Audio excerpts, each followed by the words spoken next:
right. Well, welcome to the show, everybody. Uh-oh, it sounds like I got some background. There we go. I had the YouTube playing in the other window. Welcome to the show. Welcome to the Cross and the Crescent discussion group. This is a live stream program dedicated to rightly dividing the truth between Christianity and Islam. We're here every Sunday afternoon from about 4 o'clock to 6 o'clock. I would say religiously, but that would make it, I don't know, that'd be kind of heretical. It doesn't matter. Today we're going to be having another debate. Today I've invited our friend Nadir Ahmed to come on to the show, and we're going to debate, was Jesus crucified? I know we did this debate with a gentleman from, I think he was from Egypt, Mohammed Edelman, I believe his name was, 3 weeks ago. Believe me, none of the material has changed since then. So you probably are going to be hearing some of the same things from me, but that's okay. And today's debate is going to be moderated by our friend Steve Mashney. Steve is going to make sure that we all stay on time. He's going to tell us what the format is going to be. And then after the debate, Nadir, am I right on this, that you agreed to stay after for a Q&A? You're muted. Muted. Okay, I got the thumbs up. He doesn't have to say anything. I don't even know. You don't have laryngitis or anything today. You're not going to. Oh, no, I'm good. Oh, okay. Well, there we go. Man, that's a loud mic, too. All right. Steve, the flow is yours. Okay. All right. Welcome, everybody, to this debate. And it's going to be a really awesome time. And we pray that it'll touch people's lives and enlighten, open eyes. And so we have Eric, who has been doing this Crossing the Crescent live stream for between 5 and 6 or 7 years. And we have Nadir Ahmed, Muslim debater, who has debated lots of people. And you probably have seen his debates online. And so the format is that we're going to have 10-minute openings. Eric will go first, and then we're going to have 10-minute rebuttals from each of the participants. And then afterwards, we're going to have a crossfire where they can speak to each other and ask each other questions. And then we're going to have Q&A, which will be an opportunity for the audience. If you have questions for either of the participants, you will be able to ask them at that time. Okay. And with the subject being the crucifixion of Jesus Christ, we'll go ahead and I think we can go ahead and get started then. And Eric, if you're ready, maybe to start your 10-minute intro. Okay, thank you, Steve. What we're going to do is I'm going to start with the slideshow like I always do. And I'm going to begin by saying that the crucifixion of Jesus Christ is a historical event. Historical events can be measured by the evidence using the historical method to demonstrate the veracity. When we look at all of these historical events that I have listed here, the crucifixion of Jesus Christ has just as much, if not more, attestation than these events. So then the question becomes, or then it is, therefore, the responsibility of the Muslim to demonstrate and provide evidence that Jesus Christ was not crucified. When we look at historical statements, I'm sorry, Rad did that. I'm blaming you, Rad. Historical statements, they have to be supported by facts using the historical method itself. Where is this? Why is this not working? There we go. So if I was to say Jesus was a Jew who lived in first century Israel, that's a historical fact. Muhammad made a Hijra to Medina, 628. That is a historical fact. But Jesus Christ rising from the grave, or Muhammad riding a Barak to Jerusalem, these are beliefs. These are theological beliefs. So when we look at the Quran itself, the Quran makes a historical claim. It makes a claim about a known historical fact. In 4:157, it says they did not kill him, nor did they crucify him. That is a historical claim. So therefore, it must be justified or substantiated using historical facts. So when we look at the crucifixion of Jesus, it is supported by early attestation. You have the Bible predicting the crucifixion of Jesus, describing the crucifixion of Jesus, and then showing the post-resurrection from the dead, from the crucifixion appearances. You have extra biblical evidence supporting the crucifixion of Jesus, and you also have statements all over the place by the early church fathers stating that Jesus was crucified. Then you also have the consensus of all historians. When I say all historians, these are historians that publish in theological and historical journals using the peer-reviewed method. They all say that Jesus was crucified. The crucifixion of Jesus Christ is as historical as you possibly can come to. And when I talk about early attestation, I end with the last gospel, John 5:2. I'm not going to go into the rest of this stuff, but John 5:2 says, now in Jerusalem there are porticos by this pool of Bethesda, indicating that it was written prior to the Roman sacking. And then all the other gospels are much earlier than that, and I'm not going to go into all that. But when we look at the prediction of Jesus' crucifixion, Jesus himself, all throughout the Gospels, said, I'm going to be crucified. We find that in Matthew, we find it in Luke, Mark again, Matthew, and John, and Matthew again. It's all over the place. Then when we look at the Bible describing the crucifixion, that is in all four Gospels saying that Jesus died. And then after his crucifixion, of course, the resurrection, we have all kinds of verses throughout the entire New Testament attesting to the fact that Jesus rose again from the dead. Then you have the extra biblical evidence. You have the Jewish Talmud, which you could consider a hostile witness. You have the Roman historian Tacitus saying that Jesus was crucified. You have, of course, Flavius Josephus. Okay, guys, every time, can we pause this just for a second, Steve? Okay, all right. And the reason why I say that is every time somebody pops out and then comes back in, when I bring them back in, it takes me out of my PowerPoint thing here. So, all right, okay. So, guys, if you're going to bounce out and if you don't have to come back in, please just hold until at least.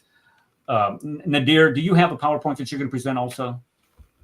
Okay, all right. And so just hold off until both of us get done with our opening remarks. Okay. Hey, wait. I can. Don't worry about bringing anybody in. I'm here. I can bring them in, kick them out, whatever. But even when you do, Rad, yeah, it minimizes my slideshow. If you do it or I do it. So. All right. Sorry. Okay, no problem. All right. Okay, let's get back to my yammering here. Starting again. Right. Yeah, starting at 10 minutes again. Oh. I'm kidding. According to me, I got 6 minutes, 11 seconds. All right. So we ended with Roman historian Tacitus. Then you have, of course, Flavius Josephus, Lucianus Samosata. You have Marbin Servian, Celsus, Pelagian, all extra biblical sources attesting to the fact that Jesus Christ was crucified. And then you have the early church fathers, Clement of Rome, Polycarp, Ignatius, Irenaeus, Justin Martyr, and all the other ones attest to the fact that Jesus was crucified. The early church fathers, this is the difference between Christianity and Islam. We have a written transmission of historical events. Theirs is a oral transmission, not compiled until 240 years after the death of Muhammad. So when we look at the consensus of the historians, Bart Ehrman, who's cited several times by Muslims, says that this is historical as can be. John Dominic Crossan, Jewish scholars, atheist scholars, historical scholars, they all attest to the fact that Jesus was crucified on a cross. And that is a historical fact. So when we look at historical statements, when you say Jesus was not crucified is a historically correct statement using the historical method. When you say Jesus was not crucified, now what you've done is you stepped out of the historical method and made a theological claim or a statement that you are going to have to demonstrate using evidence that he was not crucified. So let's look, and then the Quran makes this statement. The Quran says that Jesus was not crucified. Okay, if you're using the Quran as your criterion to say that Jesus was not crucified, then the Quran has to show itself to be credible when making historical statements. And it doesn't. And if we go through a list of them, here's a laundry list of those statements that the Quran makes about historical facts that are demonstrably wrong. Number one, Joseph was sold for dirhams. Count it out. These are coins. Coins were not invented. Joseph lived in 1800 BC. Coins were not invented until 700 BC. This is a historical fact that they were, unless you have evidence demonstrating that they were around at the time of Joseph. The Quran is wrong on this. Therefore, the Quran is wrong historically about that fact and the crucifixion. Saying that Ezra, the Jews said that Ezra was the son of God, just as the Christians say that Jesus is the son of God. This is a historical error. No Jews have ever said that Ezra is the son of God in the same sense that the Christians say that Jesus is the son of God. This is a historical error. So the Quran makes historical error not only on the crucifixion, but also right here. It also claims that, and this is something that I'm going to hold you to, is crucifixion was used at the time of Joseph and of Moses. And this is 1800 and 1500 BC. Crucifixion was not invented for another 1,000 years. Even the source that you've used in other debates, the Encyclopedia Britannica, says that crucifixion wasn't invented until 500 BC. So how can the Pharaoh be crucifying people? This is another historical fact that is the Quran gets wrong. So the Quran gets this wrong. The Quran gets the crucifixion of Jesus Christ wrong. David wore chainmail. Chainmail, and it says here in was it 34:10 or whatever, it says that Jesus wore chainmail. Chainmail, or David lived at 1000 BC. Chainmail was not invented for another 700 years on a different continent by the Celts. This is a historical error. The Quran makes another historical error here, along with saying that Jesus was not crucified. The lineage of Mary. This is why Muslims are confused about Jesus being crucified. They don't get his mother right, and they don't get his name right. They call him Isa. His name isn't Isa. If you were to translate directly that from the Aramaic into the Arabic, it'd be Yasu, not Isa. And they don't get the mother right. They claim that she is the daughter of Imram, the sister of Aaron. You find that in chapters 3, and specifically 3, because it talks about the lineage, the mother, and it just does not line up for you. And then it talks about that her being the sister of Aaron, sister of Moses, in the other passages. This is a blatant historical error. So it gets this wrong. It's also getting the crucifixion wrong. The golden calf made by the Jews at Mount Sinai. It says that a Samaritan assisted Moses. Moses didn't make the golden calf. Aaron did. So it even gets that messed up. But then when it goes down to opine about the Samaritans didn't come into existence until 722, when the northern kingdom was carried off and they were replaced, and they started referring to that region as Samaria. So this is only off by another 700 years. The night journey to where? The furthest mosque? Okay, well, that's a theological statement. But when you look at where it went to, supposedly Jerusalem, the Al-Aqsa Mosque wasn't made until 705, I think it was finally constructed. This was 720. So this, again, another historical error. The Tower of Babel in Haman. It says that the Pharaoh built the tower out of baked bricks. Egyptians did not build towers. That is a historical fact. They didn't bake bricks. It was the Sumerians who baked bricks. They used the sun to make their bricks. So this is, again, another historical fact. And then they used Haman as somebody who served in the court of Pharaoh. Haman is a Babylonian name, not even an Egyptian name, and they have him in the wrong place because this is supposed to be in the book of Esther, not in the book of Pharaoh. So when we look at the Quran, when it makes statements about history, it gets them wrong, and the most important one deals with your eternal salvation, which is the crucifixion of Jesus Christ. And thus, I end my presentation. You still got 3 seconds. I'd be good. Okay. All right. Thank you, Eric, for that. And all right, Nadir Ahmed, you got 10 minutes now to do your. Do you have a slideshow? If you need a slideshow, go ahead and I'll bring it up for you. Hold on, let me remove mine. Let me know when you're ready to start, and you'll have I- 10 minutes. I don't see Nadir's slideshow. Oh, we can't hear He's you either. muted. He's muted. Nadir, can you?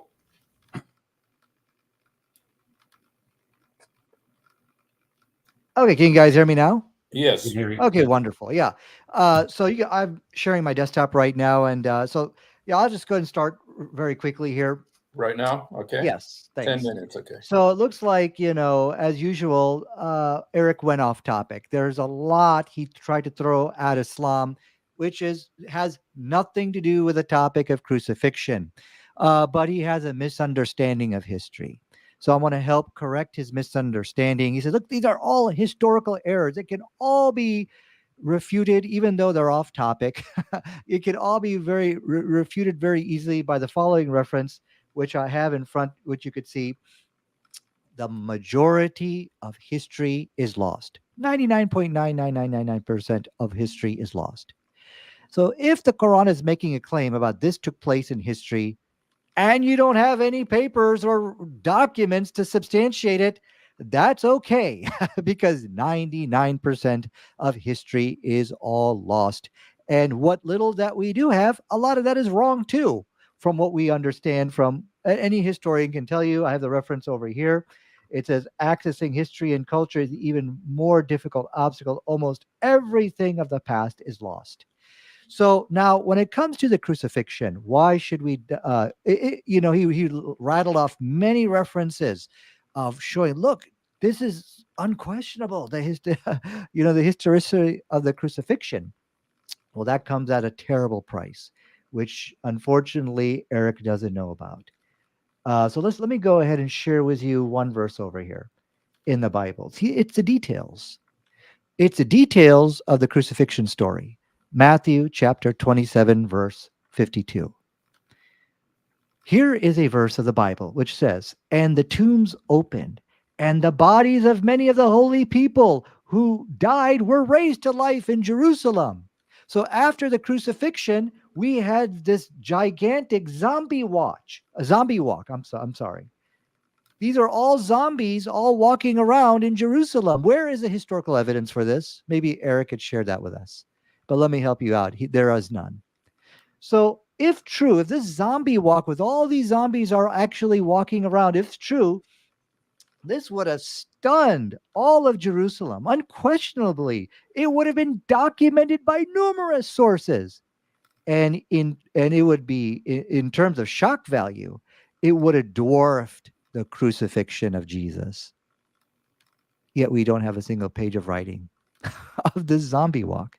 So the historians and scholars which he cited, like Bart Ehrman, they reject this as a fabrication inside the New Testament.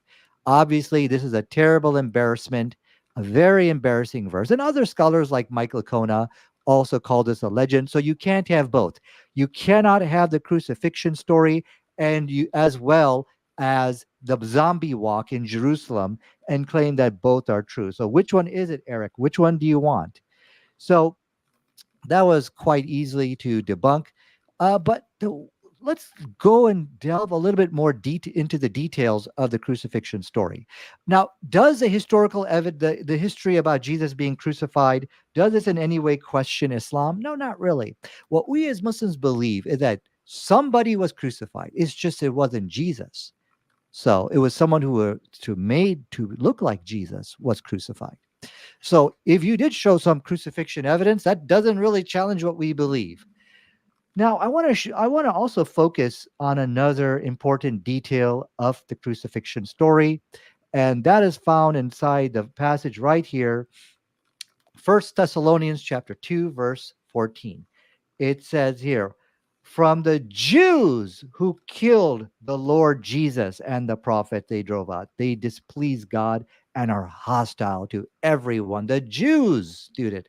Now, why would Eric leave out these important details, which is from the crucifixion story?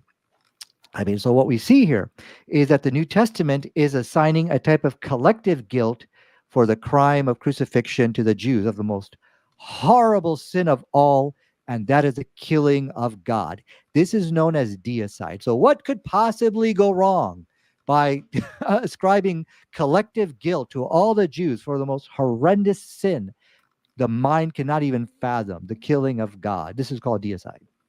Let's find out what could possibly go wrong. I have here the link, the Yad Vashem Holocaust Memorial, the International School for Holocaust Studies. And here's a building inside Israel, which if you ever get a chance, you can go to that. And yeah, so what we find out, here's what can go wrong. The Holocaust, the root cause of the death of 6 million Jews is that Bible verse I quoted for you. As we can see from the documentation from the scholars and the historians, look what it says over here. Christian anti-Judaism. Okay, let's be clear. What are they talking about? Let's keep watching the video. This is the roots of the Nazi ideology. The video which I'm showing from Yad Vashem on your screen over there. There's a link. Please hit pause on your video if you wanted to get my references. So I'm going to go through this very quickly. So what do they mean? And I'm quoting from them. Jews were accused of deicide, rejecting and then killing the Messiah.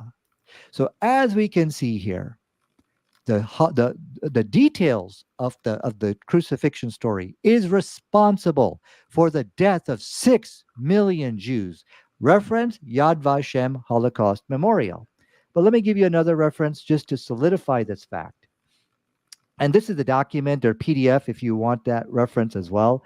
I'm going to quote for you the Simon Wiesenthal Center in Buenos Aires, referring to this passage which I just quoted. This is what they have to say about it from the following reference from NBC News.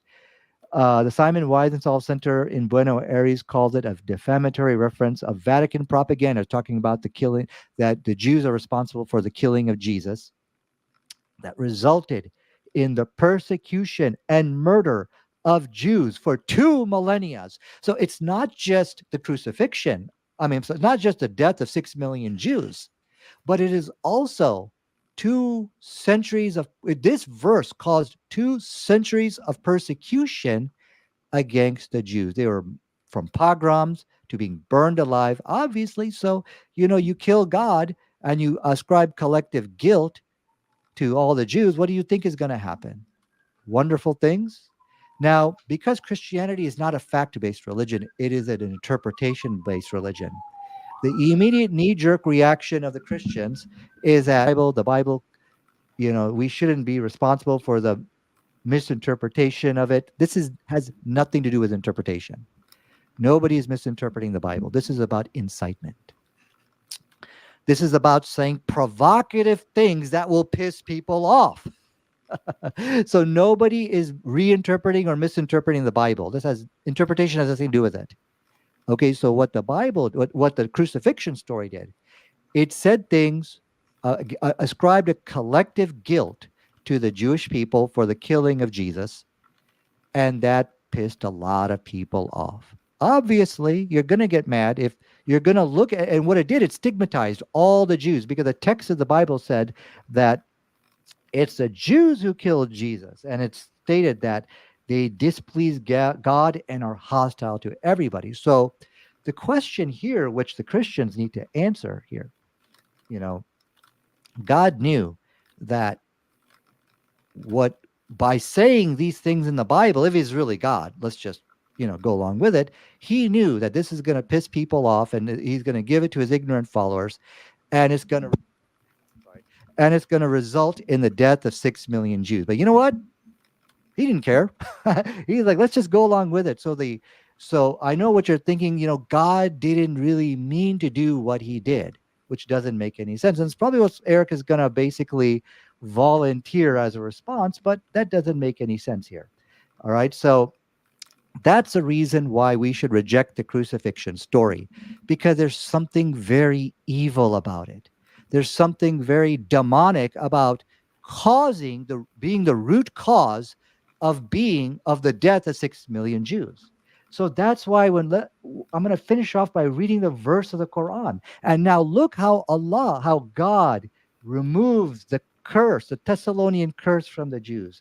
And this is what the Quran says inside chapter 4, verse 157. And They did not, referring to the Jews, they did not kill him nor crucify him, but it was made to appear to them. So, oops, I'm sorry, I got the wrong verse in front of you. I'll get chapter 4, verse 157 in just a second. So the question tonight, we have to make a decision. Which one is from the devil? Is the Quranic verse where he did not kill him and did not crucify him, is that from the devil? Or is a verse which in the Bible, which caused the death of 6 million Jews? Which Okay, one is from the time's devil? up. All Okay. right. Thank you, Nadir, for your intro there. And all right, Eric, you got 10 minutes. I think we're gonna have a discussion now. I think that's how we had this.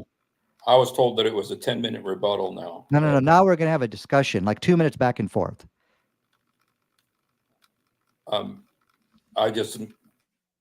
Eric, we can't hear you, Eric. Can't hear you, Eric.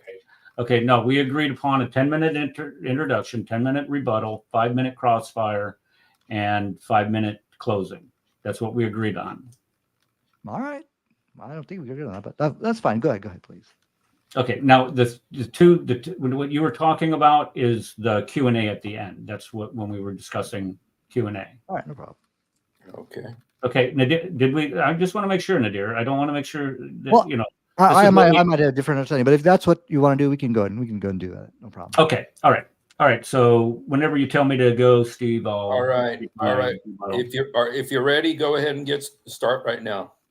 Okay, so the topic of the debate is the crucifixion of Jesus Christ. Was Jesus crucified? That is a historical claim. So therefore, and this is why I'm disappointed, I saw zero evidence supporting that Jesus was not crucified. Nothing was presented here. So there again, I don't know how somebody wants to win the debate and say, well, the Christians caused the Holocaust, which is a different topic, a different debate. But I'm looking at why you believe Jesus was not crucified, Nadir. I'm looking at why Muslims believe he wasn't crucified, and that is because it is in the Quran. The Quran is making a historical statement. So when the Quran says in 4:157, they did not crucify him, they killed him not, that means Jesus was not crucified. All of the evidence that I have provided, to include the Gospels and the early attestation that we get from the Gospels, using the historical method, the early attestation that we get from the extra biblical sources, using the historical method, all say he was crucified. To say he was not crucified is an appeal to something that does not exist. You talk about Matthew 27:52, where the tomb's open. Again, this has nothing to do with the crucifixion. It's part of the narrative. This is true, but this is like JFK. Everybody knows that JFK was shot right in front of him. Did that shot come up from a library, or did that shot come from the grassy knoll? Nobody knows. But the fact is that JFK was shot, and the fact is that Jesus Christ was crucified here. So that's kind of that's a red herring. And also, you might not know, Nadir, it might be part of that 99% that you were talking about of the history that was lost. So how do you know that it wasn't that there's no history out there to say this? Well, there's no history to say that Jesus wasn't crucified either. But yet you're going to say that, you can't say that because nobody said it before. Let's see here. And then 1 Thessalonians, this deal about Jesus, or saying that the Jews killed Jesus. Number one, it was the Romans who killed Jesus. Number two, and I'm just going to leave this alone because it has nothing to do with the debate. When we start talking about anti-Semitism and we start talking about the Holocaust, and you're trying to ascribe the Holocaust to the Christians, Hitler was a Christian. No, he wasn't. You go ahead and show me one thing that was Christian about Hitler and the things that he practiced in his murderous rampage against human beings. There's nothing Christian about that. And I really don't have anything. I mean, you didn't talk about anything else. You talk about interpretation of, the Christianity is an interpretive-based religion. It's only an interpretive-based religion when it disagrees with Islam, according to you. There's nothing here to say that it's an interpretive-based religion. And I would simply ask, if you're complaining about the Holocaust, where are all the Jews today? Do we find Jews in Muslim lands today? How many Jews are in Saudi Arabia? How many Jews are in Syria? How many Jews are in Iran, Iraq? All of these Muslim nations. You start talking about, Christianity and Christian anti-Semitism. Christians, we own up to it. Christians in the past were anti-Semitic. Christians in the past did commit pogroms, but it wasn't part of Christianity. It's like Muslims going out on terrorist rampages today. Would you say that they're acting like a Muslim by committing acts of terrorism? I would certainly hope not. So it's the same type of accusation that you're throwing. So, somebody that throws mud ought not to wear, I don't know, white robes like you're wearing today, Nadir. Let me see here. What else would I want to add? When we start talking about, I guess you didn't bring up Paul, so I don't have anything to, I guess I can't, I'm not going to go there. But when we start talking about early attestation, let me go back to that early attestation thing, just so we understand here, since I have plenty of time. When we look at because when we go to the historical method, what you're doing in the historical method is you are going back to the earliest possible source, whether that's an eyewitness source or that if it was somebody that got their information from an eyewitness source. So when we look at the Gospels themselves, it's obvious these are eyewitness statements, with the exception of Mark. Mark received his information from Peter. That's attested to by the early church fathers. So the passage of the Gospels to the writing of the Gospels and their passage over time is attested to by what the early church fathers commented upon them and said that who wrote them. The earliest church fathers, to include Polycarp, a disciple of John, Ignatius, a disciple of John, who also knew Peter and Paul, Papias, also a disciple of John, all say that John wrote John and he wrote it early. They all say that these writings, when we look, like I said, with John, you look in the first century with John, when he wrote John 5:2, this is prior to 70 AD, because it says that there's porticos there. And then when you look at Acts, the book of Acts being written by Luke, has Paul still languishing in a Roman prison. We know he was still alive at that time. He was martyred in 64 AD. So Acts is written before 64 AD. We know that Luke wrote the Gospel of Luke prior to the book of Acts. So this puts it in the late 50s. We know that Luke draws heavily from Mark and Matthew.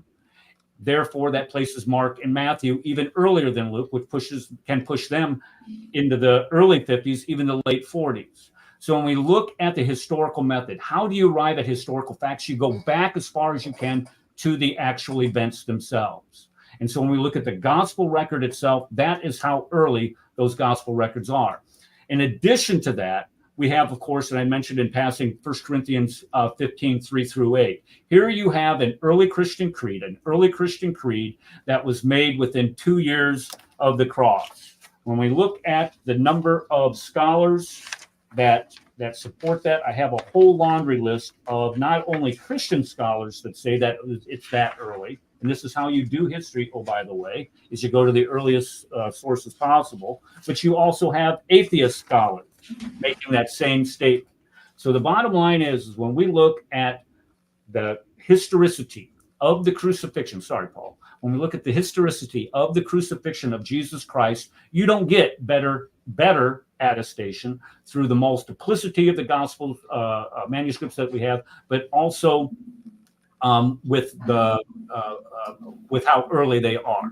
It doesn't get, when we look at how well can a historical event can be demonstrated, it doesn't get better than the crucifixion of Christ. And this is why the Quran is wrong. This one thing right here clearly shows that the Quran is wrong. But when we start adding in all of those other things, and I didn't even get to the rest of them, all those other things where the Quran is obviously wrong. For an example, it was wrong on David's chainmail. If the Quran is not wrong on David's chainmail, the only thing that you have to do is provide me some type of archaeological evidence, manuscript evidence that says that chainmail existed prior to the 10th century. If you want to say that coins existed, if you want to say that coins existed at the time of Joseph, all you have to do is provide me coins that existed in the 18th century. It's game over. Quran's right. All of history is wrong. If you want to say that Jews said that Ezra was the son of God. All you have to do is show me a manuscript. Somebody saying that the Jews, Ezra, the son of God. Nadir, you got to mute yourself, please. In addition to that, if you want to, let me go back there. I said Joseph sold for coins, Ezra, crucifixion. If you want to say that crucifixion occurred at the time of Pharaoh, fine. All you have to do is show me where they're practicing crucifixion in the 18th century BC or the 15th century BC, when everybody else says it didn't start until around the 5th or 6th century BC. If you want to say that, let's see, I don't even go with Mary, the night journey. If you want to say that Muhammad made a night journey to the Al-Aqsa Mosque, all you have to do is just show me that the Al-Aqsa Mosque was built prior to the 8th century. If you want to show me that the Tower of Babel in Haman is true, all you have to do is show us a tower that was built with baked bricks in Egypt. That's all you have to do in order to give some type of credibility to the Quran. The fact of the matter is the Quran is wrong on the crucifixion. The very one thing that saves our souls from an eternal separation from God, the Quran denies. When we look at how its track record on the rest of the comments, when it opines on history, to include Alexander the Great, I didn't even get to go there. It's wrong on all of those also. So if it's wrong on all of those and it's wrong on this, it's wrong on the crucifixion, because there's no evidence that he is going to provide to show that the Quran is correct in saying that Jesus was not crucified. There we go. Are you done? Okay. All right. You made it exactly 10 minutes, and we gave you an extra second because of all the noise. So, all right. Can I get that second back, Steve? Yes. Go ahead and say a word. Right. Thank you. Okay, that was a second one. Just kidding. All right, Nadir, you got 10 minutes to respond and let's remember that our subject is: did the crucifixion happen? Is it is there proof that it didn't happen? Was Jesus evidence that it didn't happen? And let me know when you're ready, Nadir. You're muted, bro. Nadir, you're Okay, thank you. So it looks like, as I said, Christianity. Can you guys hear me? Yeah, let me know when you're ready to start. I'm ready. As I said, Christianity is a wacky, quacky, interpretation-based religion. We will now spend the next 10 minutes trying to decipher what is what is off topic and what is not off topic.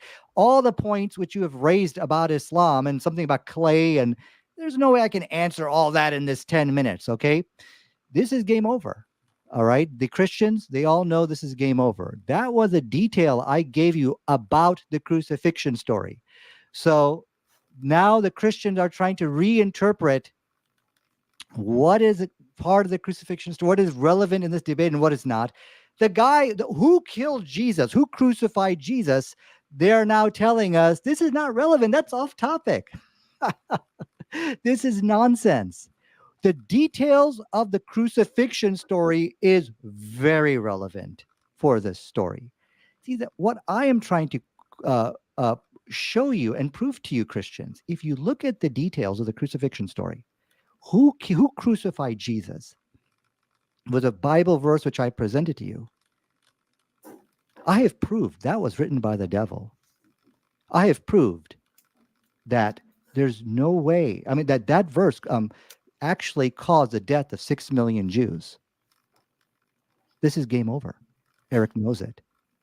The Christians know it. So let's reinterpret what the crucifixion, did it really happen or not? Well, okay, look, we can now conclude, since the story in the Bible, when we read that crucifixion story and we see the devil's words in there, okay, we can conclude now that this is something satanic.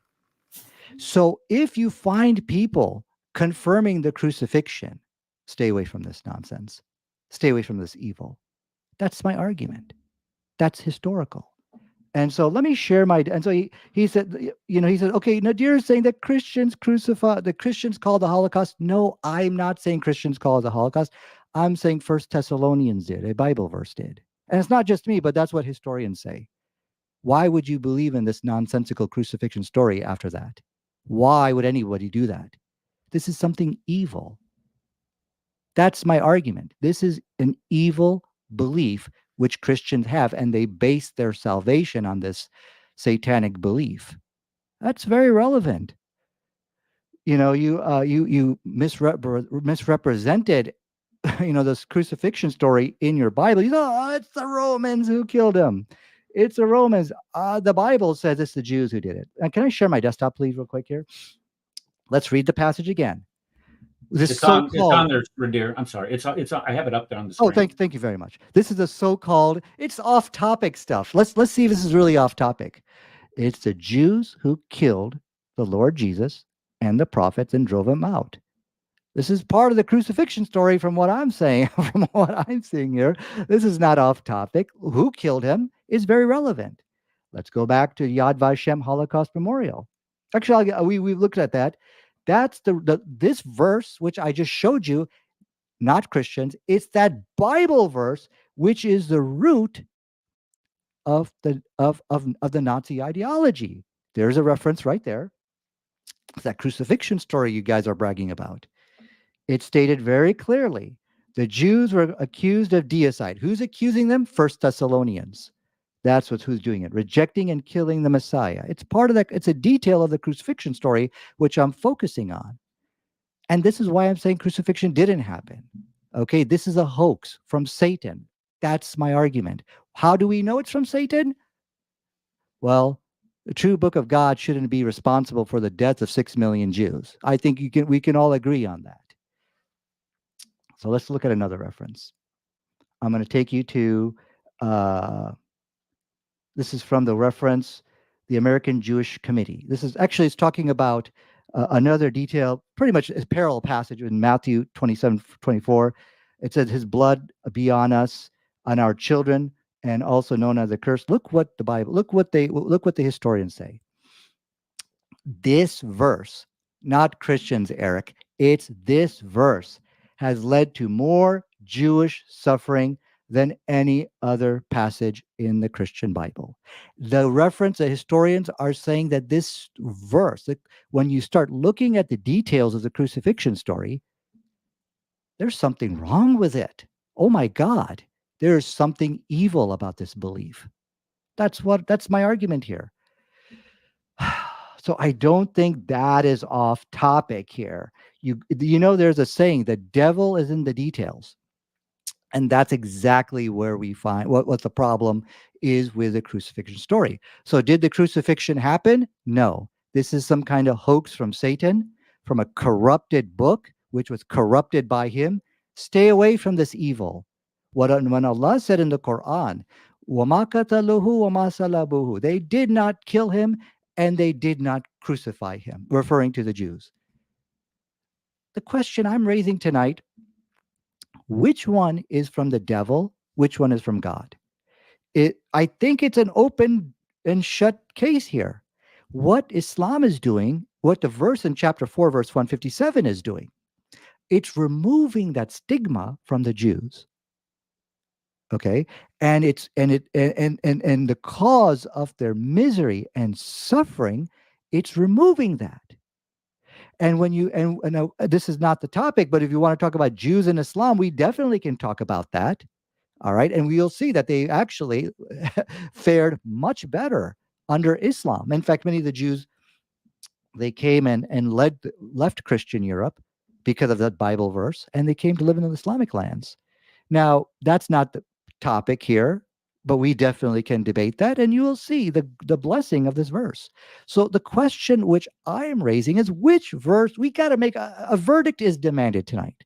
Which verse is from the devil and which verse is from God?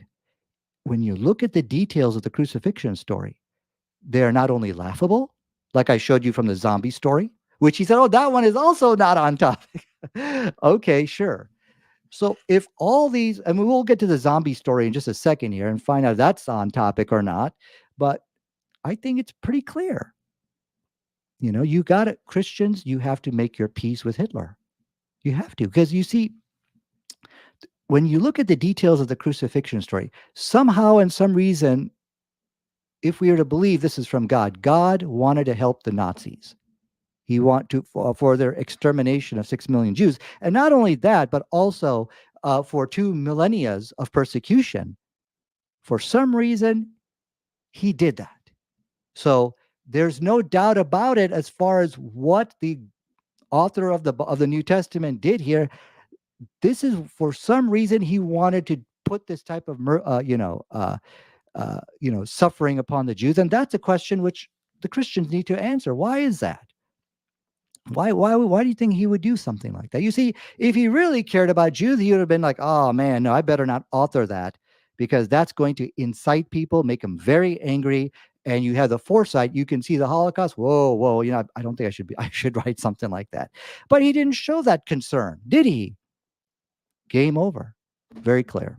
So unless you can definitely, make your peace with Adolf Hitler and say, okay, Nadir, I've accepted Hitler, you lose this debate.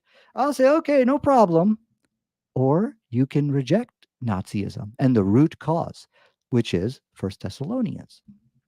So that's how I respond to all the points which he raised. Now, he raised a lot of issues about the Islam, that this historically wrong, that's historically wrong. That's actually not. What about clay pots? And I didn't even write it down. Something we didn't find any reference for that. The trip to Jerusalem. Where's a reference for that? Where's the reference for that? As I said, majority of history is already lost. And there's like a mosque. I think you were asking about the mosque. We don't have to show that stuff. The only people who deny it are people who have that wacky, quacky interpretation-based religions. Historians don't deny these things because they understand most of it is lost. But anyways, let me get back to the zombie verse. If we are to really entertain and have a serious discussion on this, all these zombies are walking in Jerusalem, and yet we don't have, and this is after the crucifixion. This is on Good Friday. This is part of that crucifixion story. We don't have any references for this. We don't have any historical, but we have we supposedly have historical reference for the crucifixion, but not the zombies walking around in Europe, in Jerusalem. So you are making a monkey out of these references that you're quoting, these historians. Yeah, Jesus was crucified. But as for all those zombies which appeared after him, there's no writing about that. So that's why historians reject that zombie verse in the Bible as a fabrication. And I quoted Michael Licona as one of them, and many others, Bart Ehrman, and all the historians which you are actually quoting. If they're, secular historians, they will not embrace Thank you, Nadir. this verse. Your time is up. Appreciate it. All right. And you went over 1 second, by the way, because I was muted. So so I gave you an extra second there. So, all right. What we're going to have now is the crossfire. And this is where you guys talking to each other get to ask each other questions. Okay, wonderful. And so Eric, I guess you want to go. You want to go first on the crossfire? Well, I'm supposed to have 5 minutes, and then Nadir gets 5 minutes to ask me questions. I ask him questions. Right. Yeah, you both get to. Yes. Okay. All right. So you let me know when my time starts. All right. 5, 4, 3, 2, start. Okay, Nadir, if the Quran verse 4:157 was not in the Quran, would you still believe Jesus was not crucified? I'm sorry. Is this a cross? You're going to be asking me questions just to make Yeah, sure? I'm asking. Okay. Yeah, I'm asking. What verse are you quoting? I'm sorry. Can you? 4:157, the one that we've been discussing here. Okay. I'm sorry. What was your question? If that was not in the Quran, would you believe that Jesus was crucified? No, because the crucifixion story, when you look at the details, is from Satan. It caused a death of 6 million Jews. So I would still reject it. Okay. So so you don't use the historical method. All right. Thank you. So can you name a first century eyewitness that says that Jesus did not die on a cross? Well, we definitely have references that say that Jesus did not die on the cross. But in terms of I'll show you some of those historical. In fact, I'll share my desktop if I could. No, you can't. I'm asking a question. You don't Yes, we do. filibuster. We do have references to answer Okay. Can you your question. Yes. name one? Tell me Oh, one. sure, definitely. So, for example, if we go to the Catholic Encyclopedia, we have over there that there's many groups of Christians, early Christians, who actually did not believe in that. You can do one reference I'll cite for you is Gnostic Apocalypse of Peter. That's Okay. one So, all reference. right. Thank you. Yeah. Thank you. Thank you. Yeah. Okay. So your source for that is a Gnostic, known heretical source. All right. Well, it's thank not you. heretical. That's what you guys say. It is a heretical source. Yeah. No, it's just as Matter good of as fact, the Gospels. early church fathers wrote against them. You could Okay. brag Can you about tell your me? evidence. Can you tell me a Yeah. credible historian today that denies the crucifixion? Just one. I haven't really looked into that, but I'm Okay. advising you Do don't the believe in the apostles- satanic do stuff. you believe the apostles witnessed the resurrection? Or I'm sorry, yeah, the post-resurrected Jesus. Do you believe that? No, I don't believe in this evil satanic stuff which is in your Bible, which caused the Okay. death of 6 million Jews. Now, I'm sorry, I can't believe in that stuff. 51:7. Okay, let's see here. Cron 4:157 says that the Jews boasted that they had killed Mhm. the Messiah. Which Jews called Jesus Messiah? Well, that's being sarcastic, right? Like, for example, there's actually a verse in the Bible which says, "Save yourself, Messiah." So this is sarcasm, which the Jews ascribe to him. Yeah, this is your Messiah being going through all this problem. So yeah. Okay, so let me make sure I got this right. You don't have you're saying that you would go against the historical method and appeal to the Quran for if No. let's say that Jesus well I asked you if you can count if 451:7 was not in the Quran, would you still believe Jesus was not crucified, and that all the historical methodologies that we use say that he was. So you're saying that you don't use the historical method? No, why I would still reject the crucifixion of Jesus is because if you look at that story, it caused a death of 6 Okay, million then Jews. you're gonna deny any part of history that caused. Yeah, because now we know Satan. All right, so you're gonna say that the Yeah. assassination of the Archduke Ferdinand in 1914 didn't occur because it caused the death of millions of people in World War I. Is that how you do your history? I'm not sure what you mean by that example. Okay, well, what you're Yeah. saying is, well, since the crucifixion of Jesus, and it's in First Thessalonians, caused the millions of deaths of Jews throughout the Yes. ages. Right. So you're saying that we know this didn't happen because it caused the death of so many people. So what you're saying is that when Archduke Ferdinand was assassinated in Sarajevo in 1914, causing World War I, which caused millions of deaths of people in World War I, that event didn't happen.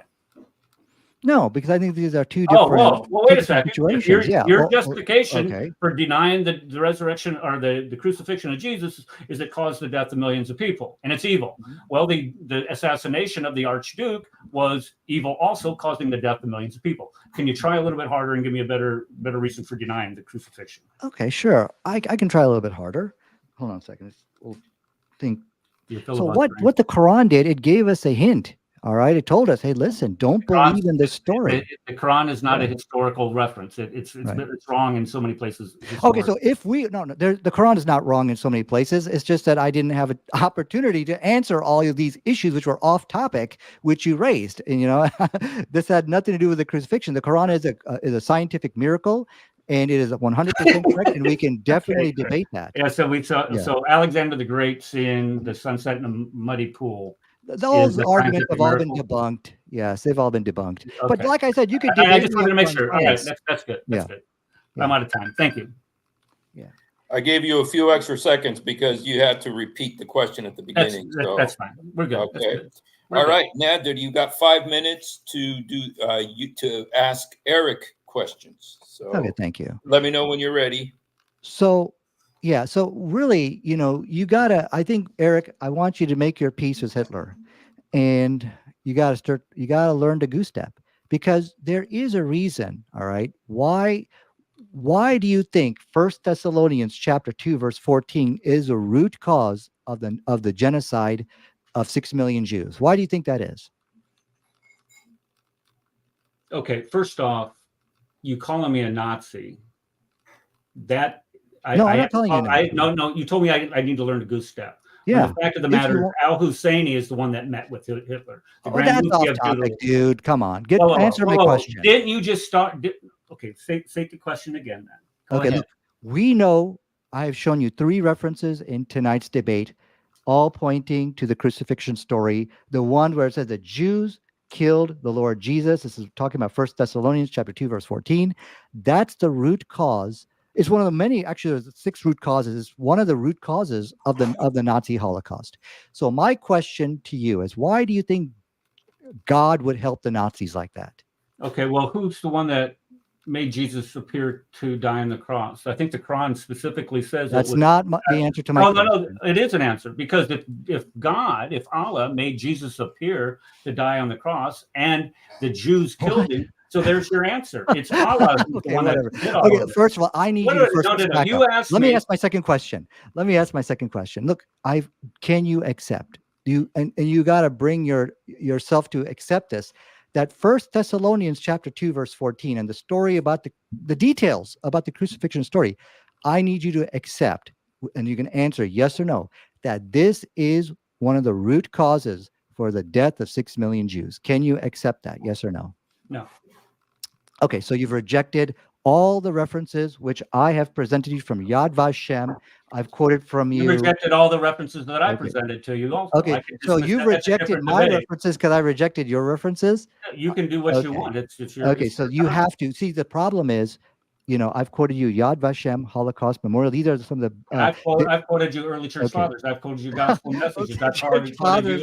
I've quoted Okay, you hold on a second. biblical references. I don't blame you, You- Eric. Look, I'm not going to blame you. Yad Vashem, really? Okay. Can I share my desktop here real quick? I don't blame you for rejecting what the scholars, historians are unanimously agreed upon. Okay, I've quoted for you 3 They references. unanimously agree upon the death of Jesus And Christ. these are some of the biggest. These are some of the best scholars in the world today. That scholars do that with the you know, crucifixion of Jesus Christ too. I don't blame you for rejecting it, because that's game over for Christianity. Well, I don't blame have you to for reject rejecting the history. crucifixion of Jesus, because that's just as evil as saying that the Jews died because of it. Okay, so let's. Can I share my desktop here real quick, just to show you what you're rejecting?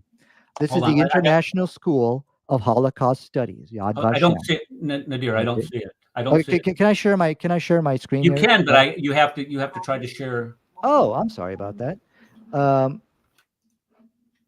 And the only reason you're rejecting it is because it truly is game over. No, I'm not rejecting it. You don't want to because goose of that. step. That's a problem. You don't want to make your peace with Hitler, so you reject what the scholars the Grand and Mufti historians are all and saying. hundreds of thousands of Muslims did that for you. Look at this. This has nothing to do with what my question is. Look, this is Yad Vashem International School for Holocaust Studies, number 1. My second reference here, and actually you'll find this in many references. This is all unanimously attested by all scholars and historians. Not all scholars and historians. That's the Simon Wiesenthal Center for Buenos Aires. You're rejecting that, okay? And you're also the AJC, the American you're Jewish mistaken, Committee. because I actually teach this stuff in my the class. American Jewish Committee. I know quite a bit about the Holocaust. I actually have more references to show you from all documented historical references. I mean, from scholars. I mean, there's now, the issue about the 1 Thessalonians causing the Holocaust and the suffering of the Jewish people. I'm sorry, I'm not aware of any historian who is denying that. I believe all of them are accepting that. So my question to you is, what's that? Thank you. I'm waiting for the question. Yeah. So my question to you is, so since you have to now deny all of the historical references which I have given you today, then how are you accepting the historical references you gave me about the crucifixion?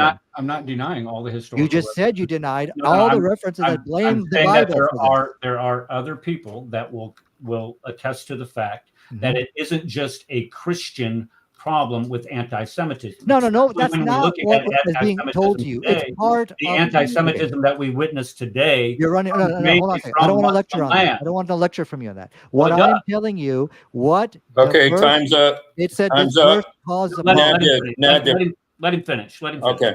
Okay. Look, I will read for you very quickly. It says, No, I don't want you to that read it. I want you to ask the question. this verse led to more Jewish suffering than any other passage in the Bible. So the problem is with this verse, which incited people to anger to do what they did. So the New Testament is the cause of the suffering of the Jewish people. That's right. a historical fact. Okay. Okay. All right. We're now in the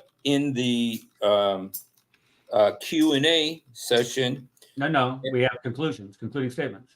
Oh, I'm sorry. I didn't get. Okay. Are those 5 minutes each? Yeah, 5 minutes. Okay. All right. Eric, when you're ready, start your concluding statement. Okay. So there absolutely zero evidence has been provided that Jesus was not. The topic of the debate was Jesus crucified? Zero evidence has been provided by Nadir that denies the crucifixion. The only thing that we have gotten from Nadir is this screed about First Thessalonians and people walking out of the graves after the crucifixion, and that's about it. I've heard nothing saying that Jesus was not crucified. I may be wrong on this, but I heard nothing. And this is how debates are supposed to go: is that you're supposed to provide historical evidence for your position or evidence for your position. And the only thing that he did was he cited a verse, Matthew 27:52, which could, and he says that, if he's, and he even said himself, 99% of historical evidence is lost. And he says there's no historical evidence for this. Well, maybe that was the part that was lost, using his backward reasoning. When we look at First Thessalonians, I'm not sure how he's using this as a form of establishing the fact that Jesus was not crucified, because the verse says that Jesus was crucified. I think that all this is some type of sideways attempt to try to attack Christianity in the light of a political climate today, with all of these kids supporting the Hamas holds and their murderous rampage into Israel, and to try to inflame that.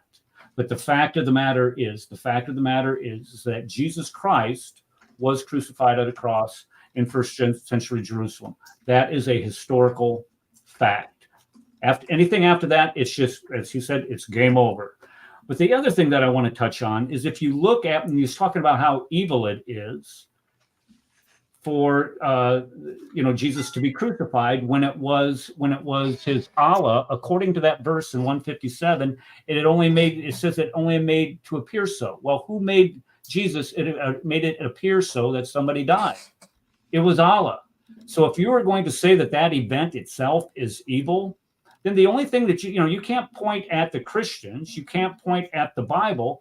The only person you can point at is that evil being in the sky that you call Allah, because it was him that caused people to think that Jesus crucified. And this is the one main reason why I would never be a Muslim, because if it is in fact that Allah caused it only appear that Jesus was crucified, here you have an omniscient, all-powerful God, omniscient God, knowing what's going to happen in the future, causing billions of people to commit shirk, and he's going to send them to hell for something that he did. No, sir. No, sir. So if you want to talk about evil, we can have a debate on which is more evil, First Thessalonians or the Quran. And I can pull out all kinds of verses. The main one that I would think about, and this is off topic, I admit that, is 65:4, where Allah allows men to crawl on top of prepubescent little girls. That is as sick evil as you possibly can get. I didn't see any evidence for the Al-Aqsa Mosque that I had cited, and the reason why I cited that, and he made it sometimes, because this is one of the core teachings of Muslims, saying that that Muhammad made a night journey to the Al-Aqsa Mosque, and so therefore they make a claim on Jerusalem. Al-Aqsa Mosque, no mosque existed in Jerusalem at that time. None. We know when the Al-Aqsa Mosque existed. So again, let me just go back and I'll conclude with this and I'll end early, is that I provided all kinds of historical sources and evidence for the crucifixion of Jesus Christ. That is the topic of the debate. My opponent provided absolutely zero. Thank you. Okay, thank you, Eric. And all right, Nadir, you got 5 minutes, beginning right now. Yeah, he's right. I did not provide any historical evidence, because if the Christians cannot provide any historical evidence for all these zombies walking in Jerusalem, then how can I provide historical evidence for Islam? You see, that passage in the Bible, Matthew chapter 27, verse 52, which talks about the tombs open and the bodies of the holy people, were raised to life, and all these zombies were walking in Jerusalem. If you don't have any historical evidence for that, then you shouldn't blame Islam for not providing historical evidence for some of its claims. You see, so this Matthew chapter 27, verse 52, this refutes you. But it's the issue here is not all the issues he raised with Islam. I didn't get an opportunity in this debate to really debate that. So I kind of put it off on the back burner. I said, listen, this is not relevant to the topic of tonight's debate, the night journey to Al-Aqsa Masjid. How is this related to the crucifixion debate? Now, I can easily refute you on that, but I decided not to because it's just not relevant. We have a smoking gun evidence. Why should I? He misrepresented chapter 65, talking about prepubescent girls. Just ignore him. That is not relevant. And he has misrepresented that verse. But I think the issue here is all your historians, which you've quoted, like you've actually quoted some historical references, we can kind of now laugh at them. That the zombies, they did not document. Okay. If the zombie story in the Bible is true, it would have stunned all of Jerusalem. There would have been numerous sources which would have documented these zombies, Eric. And in terms of shock value, that would have dwarfed the crucifixion story. But we don't have a single reference for that, which shows this is all some big joke. I mean, what fool would believe in this? But it gets worse. If you look at the details of that crucifixion story, it has led to the death of 6 million Jews. So my argument is this: look, there's some kind of satanic corruption to this belief here that you got going on here. So even if you did find some historical evidence, hey, look, guys, Josephus said Jesus was crucified. My point to you, this could be some kind of satanic evil which is corrupting these people. Stay the heck away from this stuff.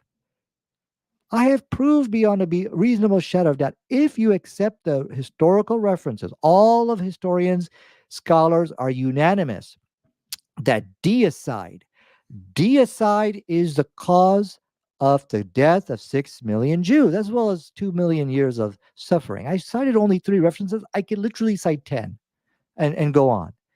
Eric had to reject all of it so he could continue to believe Jesus is his Lord and Savior. And he doesn't want to make his peace with Hitler. So, I think there's no point of even continuing, even taking the rest of my time in this debate, because now that question, which is from God? Is it the verse, chapter 4, verse 157, which said, and they did not kill him, nor did they crucify him? Is that the verse from the devil, or is a verse from the devil, which we have found in 1 Thessalonians, where it accused the Jews of killing Jesus, thus triggering the Holocaust, causing such anger and hostility in these ignorant people who did that? 2 millennia of persecution. I think it's an open and shut case. There's no doubt about it that Islam, that Jesus was not crucified, in spite of the laughable historical evidences you present. Why is it laughable? Because of your zombie stories. They're saying, yep, Jesus was crucified, but they didn't know anything about the zombies. That's laughable. So the zombie story, I think that's why you can't have both. Historians will reject Matthew chapter 20, the zombie story in Matthew, what is it, 27:52, and then they proceed to try to show Jesus was truly crucified, and try to present that historical evidence. From a scholarly point of view, Matthew Time, Steve. 27:52 is an embarrassment. Steve, you're muted. Yeah, I still have a few seconds here for him. Yeah, so that's. I mean, I don't really have to continue anymore. I mean, the Holocaust thing, I think, pretty much seals the deal here. Okay, thank you, Nadir. And now we're going to begin our Q&A. And if I could just usurp the authority, and I'm just kidding. If I could, since it's a question and answer, if it's okay, I kind of wanted to ask a question of each of the debaters, if that's okay. Yeah, sure. Okay, I wanted to. I can't hear you, bro, Eric. I thought this was what the format was going to be, where we would get questions from the panel or questions from the audience, and then we'd each get a minute or two to answer the question. Okay. Would it be okay if I asked a question of both of you? Yeah, that's fine. I'm cool with that. Okay. Yeah. We'll be on topic. Okay. In fact, I'm going to go ahead and say both questions so you guys can think about them. And for Eric, I want to ask about those saints that rose up after the resurrection, who rose out of the grave. And if you can answer that, I mean, he keeps raising that that's that there's no historical evidence for it. Can you answer that? And then for Nadir, you have said that the Bible is responsible for the deaths of 6 million Jews. Mm-hmm. Would you also say the Quran is responsible for the deaths of 2 million Christians? Because the first genocide of the 20th century was the Armenian genocide, where Muslims killed 2 million Christians. And they used Quranic verses as well. Would you blame the Quran for the deaths of those Armenians, Assyrians, and Greeks? Mm-hmm. Okay. Did you want me to answer that one? Or? Would you like? Sure. If you want to go first, I'll give you. We don't really have a time limit on this, but go ahead. I thought we'd go 1 minute. Okay, 1 minute. Okay. All right. Okay, sure. Yeah, look, the same holds true for Islam. If the Quran is responsible for the deaths of millions of people. Now, I know you guys, try to make that claim, but go to the historians, go to the scholars, open up any history book, and you will never find any such nonsense like that. This is nothing more than, these are, I guess, your own wacky, quacky interpretations, which you impose about Islam. But what I would promise you, Stephen, the same criteria I do hold for the Bible, I will apply to Islam.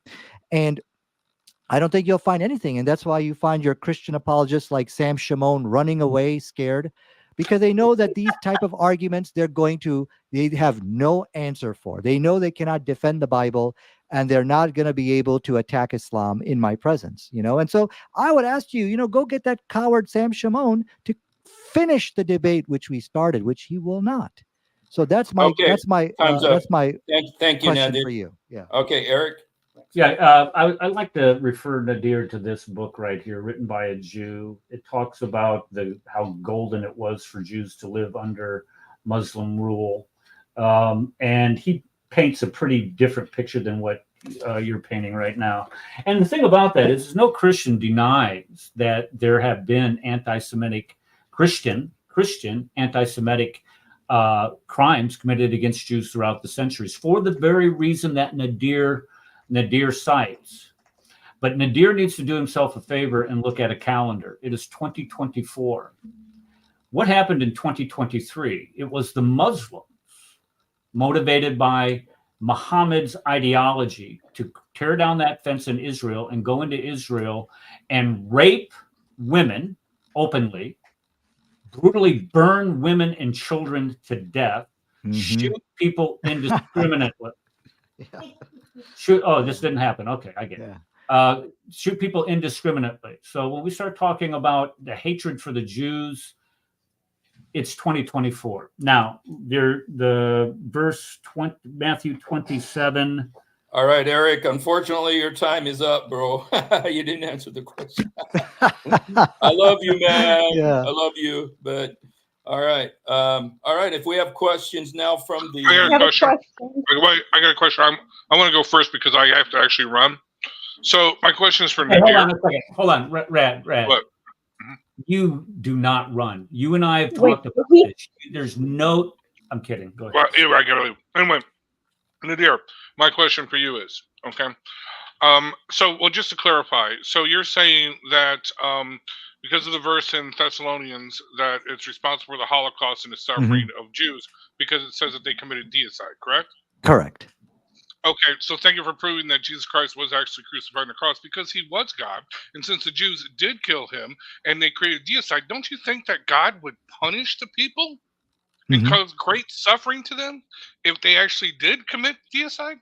So thank you for proving that. Anyway, that's all. Okay, can I answer that? Sure, go ahead. Well, no, I do appreciate your honesty. That you are now admitting. I mean, what you have actually said is the right Christian position, that the Holocaust is God's punishment upon the Jews, coming straight out of First Thessalonians. That's the only logical conclusion. And you have made your peace with Hitler, which I'm very appreciative of. But what my point here is that Islam offers a different, a much better answer to the crucifixion. I don't have to make my peace with Hitler. What he did was horrible evil, and it has nothing to do with God. But I do like and I appreciate that you are being honest, and many Christians, and what I'm asking other Christians to do is follow your way. How you have made peace with Hitler, I think is very honest of you, and I appreciate that. So then you do admit that if people commit genocide or deicide on a god, that they should be punished by that god, correct? No, Allah removes. No, you don't. Wait. Hold on. If this was true, hold on. Let me Yeah. clarify. Let me clarify. Yeah. So your idea of God is not a wrath and justful God that He would allow, okay, a people that He raised up to destroy Him, to crucify Him, to kill Him, and go unpunished. Is that what you're saying? Is that what kind of a weak, pathetic God you have? That He would not punish them? What kind of a God you worship? Do I get time to provide an answer also? I just go ahead, Nadir, but I like to answer this. Yeah, no, the what I'm saying here is that the Jews did not kill God. That's silly, number one. And so the great thing about the Quran, Rad, you got to allow him to answer. Yeah. Sorry, brother. So the great thing about the Quran and Islam is that it did something wonderful for the Jews, that it removed this horrible, painful stigma from them. And so if you look at the exact wording of the Quran, it made it very clear that Jews did not kill him nor crucify him. So that is why I'm saying the Quran has proved itself to be the word of God, at least on this point right over here when it comes to the crucifixion story. And that's what I want Christians to do. I want them to accept the right way, not the Nazi way, which you have accepted. I think that's the wrong way of understanding this. Okay, well, just real quick. Can I ask a question next? Can we get other, in case somebody else has a question, Rad? Can we let someone else ask? I gotta go. But I just want to follow up. Thank you again for admitting that God punished the Jews because they committed deicide. Thank you. All right. Did someone? Are we going to have a queue? Can I? Oh yeah, go ahead. Go ahead, Eric. Let me reply to that. Okay, number one, if he is indeed claiming that because of First Thessalonians, that because Jesus was crucified, number one, he's admitting the crucifixion. But let's just pretend that he's not allowing for the crucifixion. He's allowing for what his Allah did to Jesus, which was on the cross. Again, he's allowing his Allah to be responsible for the millions of people that he claims have been killed because of this verse. It makes zero sense. It makes Nadir, if your Allah made Jesus appear to die on a cross, and you're saying that the death of Jesus on a cross has caused more anti-Semitism and death of Jews. No, I'm not saying that. Who's responsible? You misunderstand the story. I mean, Okay, first of all, you the misunderstand. bottom line, no, I'm not misunderstanding. Let me just respond to this. No, I get my time. Okay. I get my time. If the statement is that it's First Thessalonians, which says that Jesus died on a cross, has resulted in the death of millions of Jews because of anti-Semitism. Oh, it's not Jesus died on the cross, which caused a death of the millions of Jews. It's by making the claim that the Jews killed Jesus. It's a collective guilt and that's placed cool. upon the That's Jews. Cool. I which can go with you. killed them. I can go with you on this. Okay. Yeah. Because okay, so you still have to have the death of Jesus, and who caused the death of Jesus? The Jews. Allah. No, your Allah made it appear that he was dead. You would have that's none not of what this, the text says. You would have no. That's exactly what it says. No, it doesn't. Read it no, again. You would have no standing. Okay. You would have no Can standing. Let me finish. Respond. You would have nothing to stand upon if it had not appeared. If nobody died on the cross, nobody's going to write that Jesus died on the cross. But if Allah made Jesus appear to die on the cross, then it is Allah that is ultimately responsible for that. That is the point I was making. All right. We need to go to the next question. Can we get another? Anybody else who has a question? DL had a question. Okay. Nadir, you said First Thessalonians chapter 12. Paul is responsible in his claim.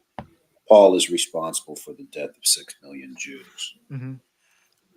Is that what you're claiming? Well, it keeps saying that I'm making the claim. No, I'm saying all historians and scholars point to that verse that is responsible for the death. Okay, so what I want to let you know is that Paul is writing to Gentiles, and all Paul is doing is he's teaching to the Gentiles nothing other than what the prophets have spoken. So let me give you a rundown. Nehemiah chapter 9, verse 26. Nevertheless, they, the Israelites, were disobedient and rebelled against thee, and cast thy Torah behind their back, and slew thy prophets that testified against them, to turn them again unto thee, and they wrought great provocation. I believe Paul talked about the Israelites killing their own prophets. Verse 30, hang on. He says, yet many years didst thou bear with them and testified against them by the Spirit through thy prophets, yet would they not give ear, therefore gavest thou them into the hand of the peoples of the lands. Jeremiah 24:9, I will even give them up to be tossed to and fro among the kingdoms of the earth for evil, to be a reproach and a proverb and a taunt and a curse in all places whither I shall drive them. Jeremiah 29:18, and I will pursue after them the Israelites with the sword, with the famine, with the pestilence, and will deliver them to be tossed to and fro among the kingdoms of the earth, to be an execration and an astonishment and a hissing and a reproach among all the nations whither I have driven them. Okay, so what's the question? Ezekiel, no. What I'm telling you is Paul did nothing but teach the Gentiles what the prophets taught, that the Jews would be a curse and a byword, right? A taunt to all of the kingdoms. That's exactly what they were in Nazi Germany. And that was the result was the punishment from Yahweh spoken of by the prophets. Right. All Paul did was teach the Gentiles in Thessalonians exactly what the prophets had taught centuries and millennia earlier. So if you're going to blame Paul for the death of 6 million Jews, then you have to condemn his sources as well, which are the prophets, whom you Muslims always say peace and blessings be upon them. And I rest my case. Yeah, I think like the last caller, I think what you're doing, you're trying to make your peace with Hitler. And that's exactly what No. What I'm telling you hold is on that okay, now you've spoke. I'm going to answer. Is a result of God's Okay, let him. DL, can you let him respond, DL? Oh yeah, go ahead. Yeah.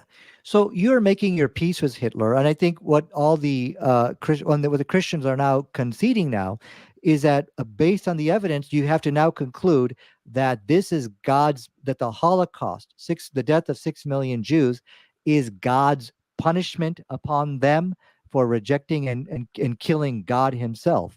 And so that's how Christians, and so you're now basically, God is using Hitler to punish the Jewish people. I mean, that is exactly my point, that, you kind of have to sort of embrace that Nazi ideology. And so I'm kind of pleased and at the same time disappointed as what I'm seeing, that you guys have decided to hang on to Christianity.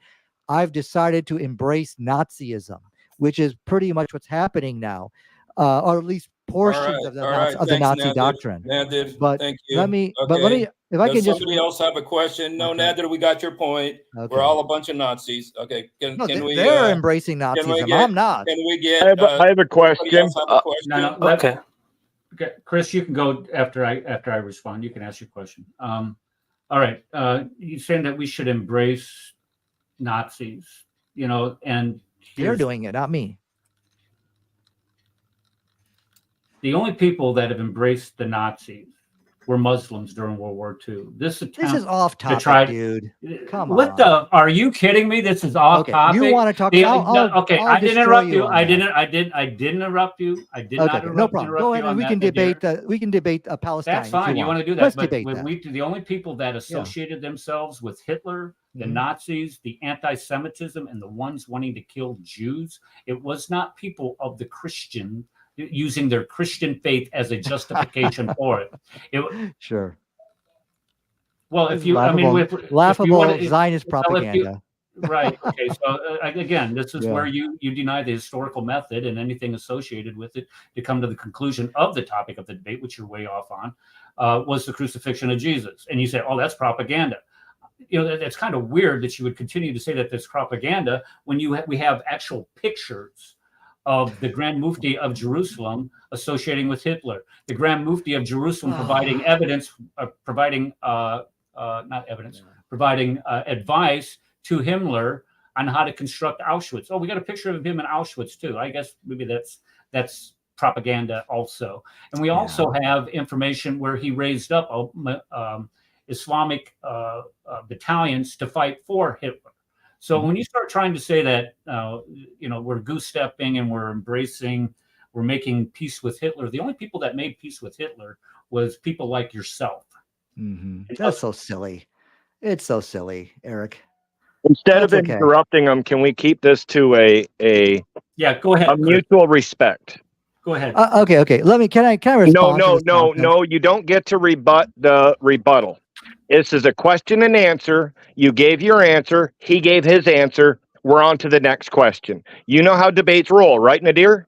Now mute up. So my question would be, and I'm going to say a few things, and then I'll ask my question at the end. So I'd like to thank you, Steve, for hosting the debate. You did awesome. You really have. Eric, your opening statement was amazing and well thought out. Nadir, thank you for being a clown. So Nadir, can you please provide the names of the historical scholars that you claim the Bible is the reason for 6 million Jews being executed? I don't want websites. I want the actual scholars' names.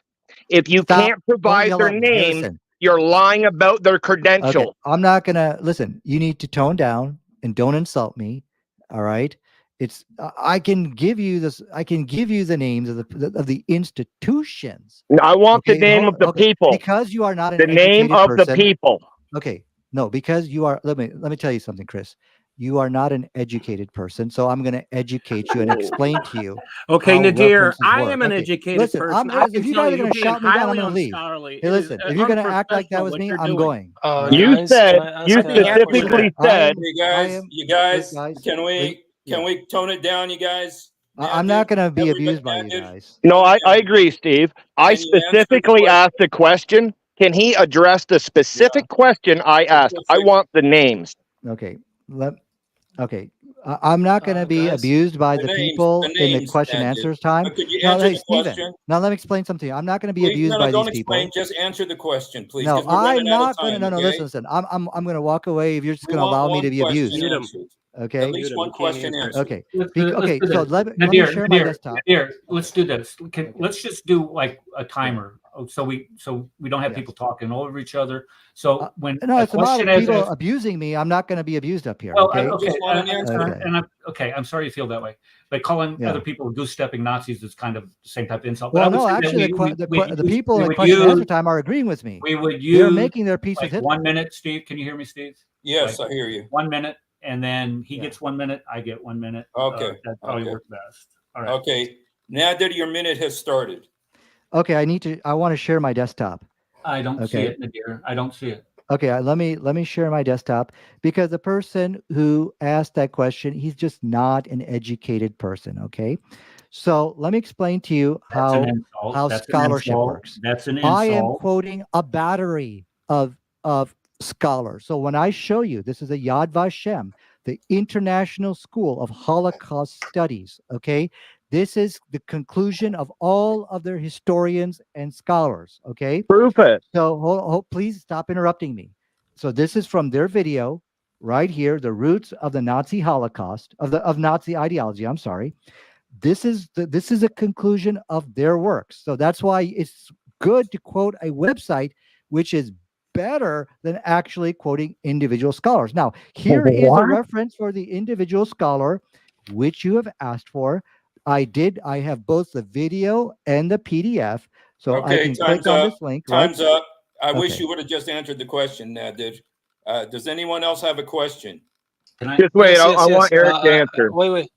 Just a second, guys. I want Eric to answer because he has the right to have his minute after Nadir. Yeah, and I was raising my and hand. the scholar I'll give you is Daniel Pipes. Dr. Daniel Pipes is one who's also talked about that. I can give that reference as well. Okay, you get an extra 2 seconds there, Eric. So 2 seconds. All right. Don't be too generous. Guys, can I ask can we let simple him question? answer first, bro? What? Say that again. Someone wanting to ask a question. I just said let's let Eric answer first. Just, I'm only going to take a couple seconds here to answer this. Now, when we start talking about this source of Yad Vashem, Yad Vashem, folks, is a very credible source. Nadir, and I agree with you. It is a very credible source. But Chris's question was very specific. And when we start asking for specificity, like I have been asking in this debate, the only thing that you've responded with, and Chris was right to ask that question, is generalities. When we're asking what the topic of this was Jesus crucified? And we're over here talking about Holocaust studies. We are way off topic. No, my desire, we absolutely are, and you know we are. So my desire here for the rest of this stream, and if you want to walk away, Nadir, and not talk about the crucifixion, that is your prerogative. I want to talk about the historicity of the crucifixion of Jesus Christ. If you want to talk about the Holocaust or anything associated with that, then you go on ahead, Nadir, but you're not going to do it here. Okay, Eric. Go ahead. I'm done. All right. Montez, you wanted to ask a question, bro? Yeah, I want to ask a very simple question since I'm a native Arabic from Saudi Arabia, and I'm going to just say Salam Masih to everyone here. And also, I want to ask a very simple question to Nadir.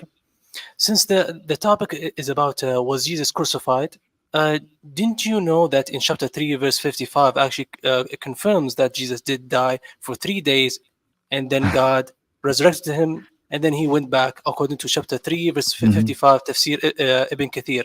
And this is not actually from me, by the way. This is actually one of the most famous scholars, which actually Sahih al-Bukhari, and he actually confirms Jesus' death, according to your sources. So why do you have to run away to the Bible to confirm that is actually false and all this nonsense? Yet even Dr. Bart Ehrman actually confirms that Jesus did die, and he himself not even Christian.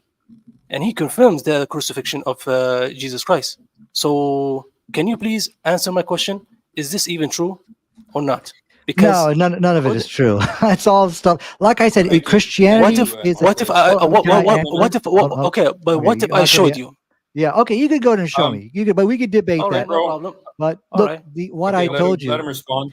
Christianity is I'm gonna go ahead.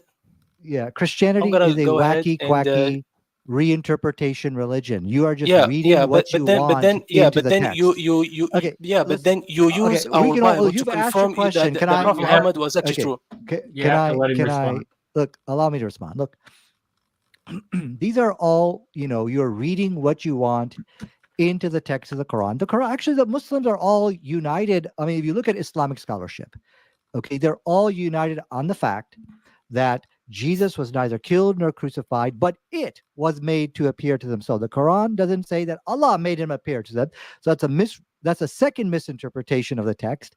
It was made appear to them. So now, is it Allah's blame that why we got this corrupt belief now? No, nobody told anybody to start making a religion off of this. Whatever happened, false prophets, deceivers like the Apostle Paul began to use whatever happened there and started creating some wacky quacky religion off of it. That you can't blame Allah upon.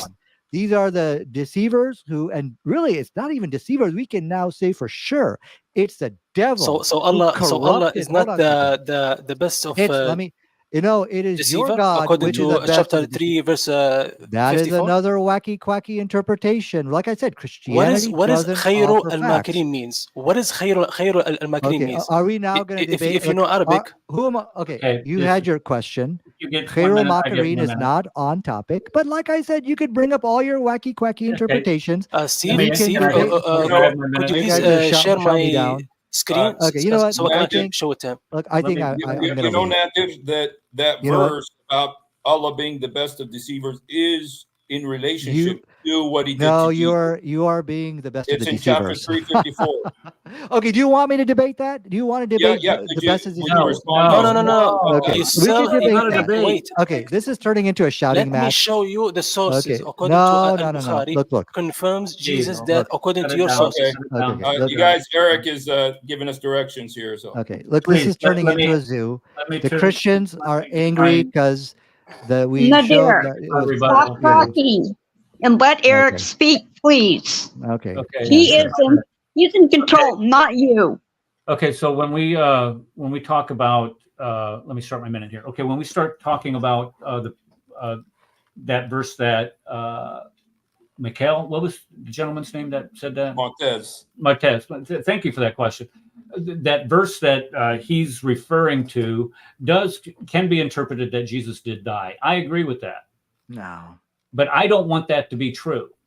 And here's why I don't want that to be true. I want 4:157 to be true, and I want the Quran to be perfectly preserved, even though it's not, demonstrably not. That's a joke. I want it to be perfectly preserved because this is a clear error, and it demonstrates clearly, without any ambiguity, that Muhammad was lying about this, and Muhammad was making all of this up. When we use all of those other examples that I brought up, showing how pathetic the Quran is when it opines upon historical matters, this is only another nail in the coffin. The Quran is wrong about the history of the crucifixion and dozens of other things. All right. Go ahead. Question. Okay. Is there anyone else who has a question? I think Paul Sutcliffe had one. Okay. By the way, I have some question too. Hey, bro, but could we let Paul ask a question and then we'll come back to you, bro? I have a question. Not me. I've been waiting to ask a question. Oh, please. Okay. Maybe after Paul. Sir. In the one picture that was shown by Eric, Nadir, for some reason, it upset you. It's a historical fact. I know that you started your entire debate, your section, by saying you don't believe in history. I didn't say that. My question is, yes, you did. You repeatedly stated that we couldn't. Yes, you did. You can ask anyone here on the panel if you denied that history. No, okay. I didn't say that. Okay, now, I'm not done. Please let me speak. You got to let me have my few minutes. I know you can't handle that, but that's what you said.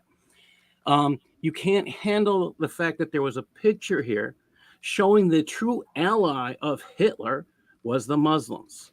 Now, I teach history, and I have been doing it for 30 years. And I'll tell you, the ones who partnered with the Nazis were the Muslims to speed up the genocide. So will you leave Islam because you said The genocide is bad. Killing Jews is bad. Are you saying that you will leave Islam because they partnered with Hitler? That's Okay. my question. So I will answer it with a counter question. How many wacky quacky cockamamie interpretations did you find there? See, like I told just you, answer the question. hey, don't shout me down. Don't shout me down, guys. Okay. Look, the issue, which I told you, Christianity is not a religion which offers facts to people. It is a wacky quacky interpretation based religion. Okay. So first of all, Nadir, Let him answer. Let him answer. Please let him answer. Okay. Let him answer. if you are a history professor, then you are a quack by claiming that Islam in some way provided support to the Nazis and this caused the genocide. As I said, you did not. You hate history. You deny history. That's your basis of everything. Guys, And so far today, this is turning into something very ugly. I'm very busy. But I tell you what, Paul Sutcliffe, you want to talk about if Muslims really, I Islam will never really, debate someone who doesn't believe in history. No, I didn't never said that. That's another wacky quacky interpretation. I told you. You don't even believe in any of the tafsirs. All right, you I gotta guys. go. Guys, I'm It's gone. Miss Thank you so much. Listen, what I will end by saying, get that coward Sam Shimon, Christian Prince, to come and debate me. And I'm going to take off. You do I not don't like need what's going on. Christian Prince or Sam Shimon. You can just debate me and I will get you busted. Okay, you guys, thank you. I'm sorry, Miss Shirkalot, that he wanted. Could you ask your question though, Miss Shirkalot, even though he ran away? Well, I did. I would like to know, because it was made to appear that Jesus was crucified and somebody else took his place. I would like to know who took the place of the replacement, so on and so forth. Where's all the history about that? Well, the standard answer is Simon the Cyrene, and they get that from the Thekafir, and the Thekafir gets it from the second great treatise of Seth. It's a Gnostic, it's a known Gnostic heretical writing. So if he believes in the replacement theory, it was either Simon the Cyrene or Judas Iscariot. But if it's Judas Iscariot, it does not line up with the chronology that we find in the Bible with Judas hanging himself. We find that, I think it's in Luke, where Judas hangs himself before the crucifixion even occurs. So there is no answer for it. There's no coherent or logical answer, one that is based on history, using the historical method. And this is what I tried to press him on today was, if we're going to accuse you of that, Paul, is just absolutely ridiculous.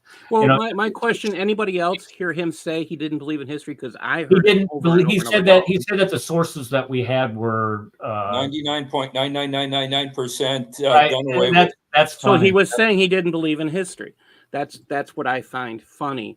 Yeah. And then he makes the accusation, well, that the proof of Jesus didn't rise from the dead has to do with this, with the killing of Nazis killing the Jews. So again, my question: will you leave Islam because Hitler was a partner with Islam?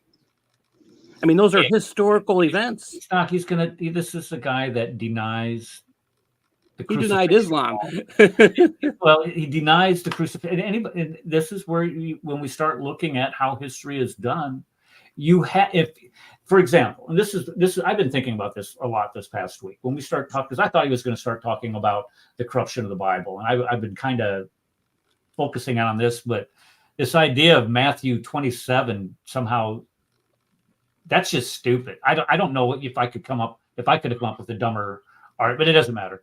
But what I was saying is that when you start making these arguments about the crucifixion not occurring, and the Bible being corrupt, what you have to do is you have to show, okay, here you have a manuscript that says that Jesus was crucified. Now, if you are going to show that this manuscript has been corrupted, and all of the subsequent manuscripts that come after that say that Jesus was crucified, what you have to do using the historical method is find an earlier manuscript that says that Jesus wasn't corrupted. This is the problem with this corruption shtick.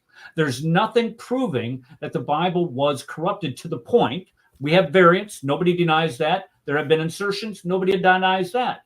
But to say that the Bible has been corrupted to the point where Jesus wasn't crucified, that it was everything was corrupted by Paul, that is you have. And I was talking, I don't know if I was talking to Paul about this week or if I was talking to Rad about it, but this is like trying to have a conversation with somebody about Hamlet and Shakespeare. Oh, And yeah, the person starts talking about Charlie Brown cartoons. This Yeah, is and we jumped on you for that because how dare you? By the way, guys, I also I want to add a comment to what Brother Eric actually said. Even guys, even in their own sources, if we read the tafsir of Ibn Kathir, chapter 3, verse 78, it says that Al-Bukhari, again, this is actually one of the most respected scholars in Islam. Look what he's actually said. Steve, can anyone share my screen? I got it. Yeah, look at this. Look at this. Al-Bukhari reported that Ibn Abbas said that ayah means they alter and add, although none amongst Allah's creation can remove the words of Allah from his books. They alter and distort their apparent meanings, but not the actual text. According to who? Tafsir Ibn Kathir. Now let's go down. Let's look at what Wahab bin Munabbih, look what he actually said. He said the Torah and the Injil remain as Allah revealed them, and no letter in them removed. So how they even say that the Torah and the Injil got corrupted? If they are corrupted, then also the Quran is also corrupted. This is Ed, is this the guy? This is the guy that you were talking about. You were saying that we had to have come on. Yeah, okay. And again, you're absolutely right. This guy is golden. Thank you for bringing that up. Yeah, when we start looking at, there was a certain point, and you correct me if I'm wrong, because you would know, because you grew up in all of this. There's a certain point in Islamic history where everybody agrees that the Bible is true. But when it starts coming out, Steve can correct me on this wrong too. I don't know why I'm dissing you, Steve. Sorry about this. But there's a certain point where they start saying, when they realize that the Quran completely contradicts the Bible all over the place, they start coming up with these excuses or these rescuing devices. When is that point? There was a point they saw that because the Quran blatantly says 7:157 that the Bible predicts the coming of Muhammad. Right. And that's when they started saying, "Oh, okay, it's been corrupted." And this is about I've heard within 400 years after Muhammad that they started realizing that they got a problem. Ibn Kathir lived in the 11th century, 12th century?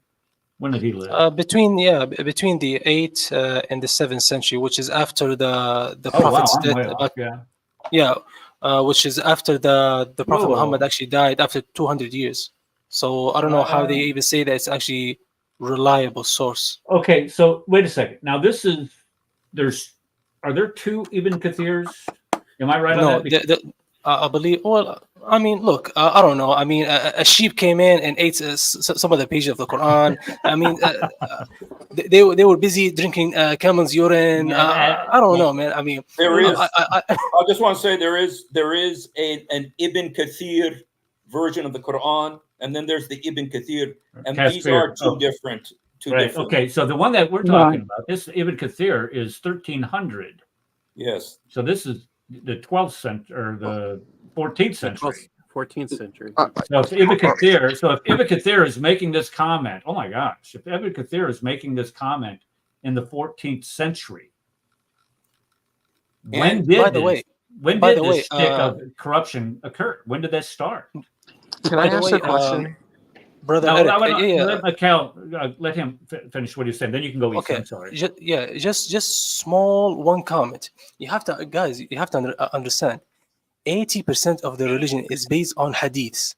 That means it is based on oral tradition. Can we actually trust oral tradition?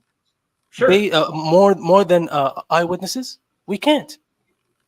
It's impossible. So that's all I have to say. Please, Isa, Kabir, go ahead. That's me. Thank you. Appreciate you, Mikhail. So I want to ask you a question, Eric. Where did Nadir go? Did he just like leave?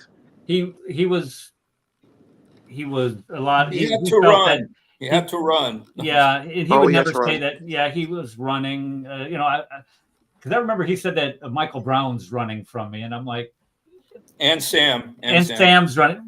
Yeah, so So I'm gonna say And Christian Nadir, Prince, he yeah, said. right, and Nadir ran. I'm gonna start saying Nadir ran for my show. I'm not evil like that to make stuff up, but I'll I say might it for I you. might Nadir ran away. I might message him on IM just to taunt him a little bit, but I wouldn't say it seriously. Go ahead. I'm Poor sorry. Nadir So had my to run question because he to couldn't. you- No. We ran away from Nadir, you guys. Yeah. Yusuf Mughallaq said we ran away from Nadir. So my question would be to you, Eric. Actually, my question wasn't to him; it was to you, just to like grant for the conversation. So, your argument was that you said, "Hey, I have a historical argument saying that I'm using these," and I think it's a very strong argument where you're like, "Look, I have hostile witnesses and scholars who are secular and atheist and don't agree with my position, and thus they are also reinforcing my position because they believe in Christ's crucifixion." Okay. And then you're using also the biblical argumentation too. So Nadir brought up in his position that, or Nadir brought up in his position that, well, there were the Jewish sages or the Tzaddikim that rose from the graves and were walking around. So how would you address the kind of historical narrative versus the spiritual, supernatural elements? So the Gospels offer kind of a supernatural elements like the curtain splitting in half in the Sanhedrin and the Jewish sages rising from the grave and a lot of things during this crucifixion space. So Right. these scholars probably would not agree with those particular elements. How would you engage that space of Right. Good of question. engaging the Sure. supernatural with the Okay, supernatural? so when we start looking at the details, and this is exactly where Muslims want you to go. They want you to get lost in the details. This verse that he cited in Matthew 27 about people coming out of their graves and interacting with people in Jerusalem itself.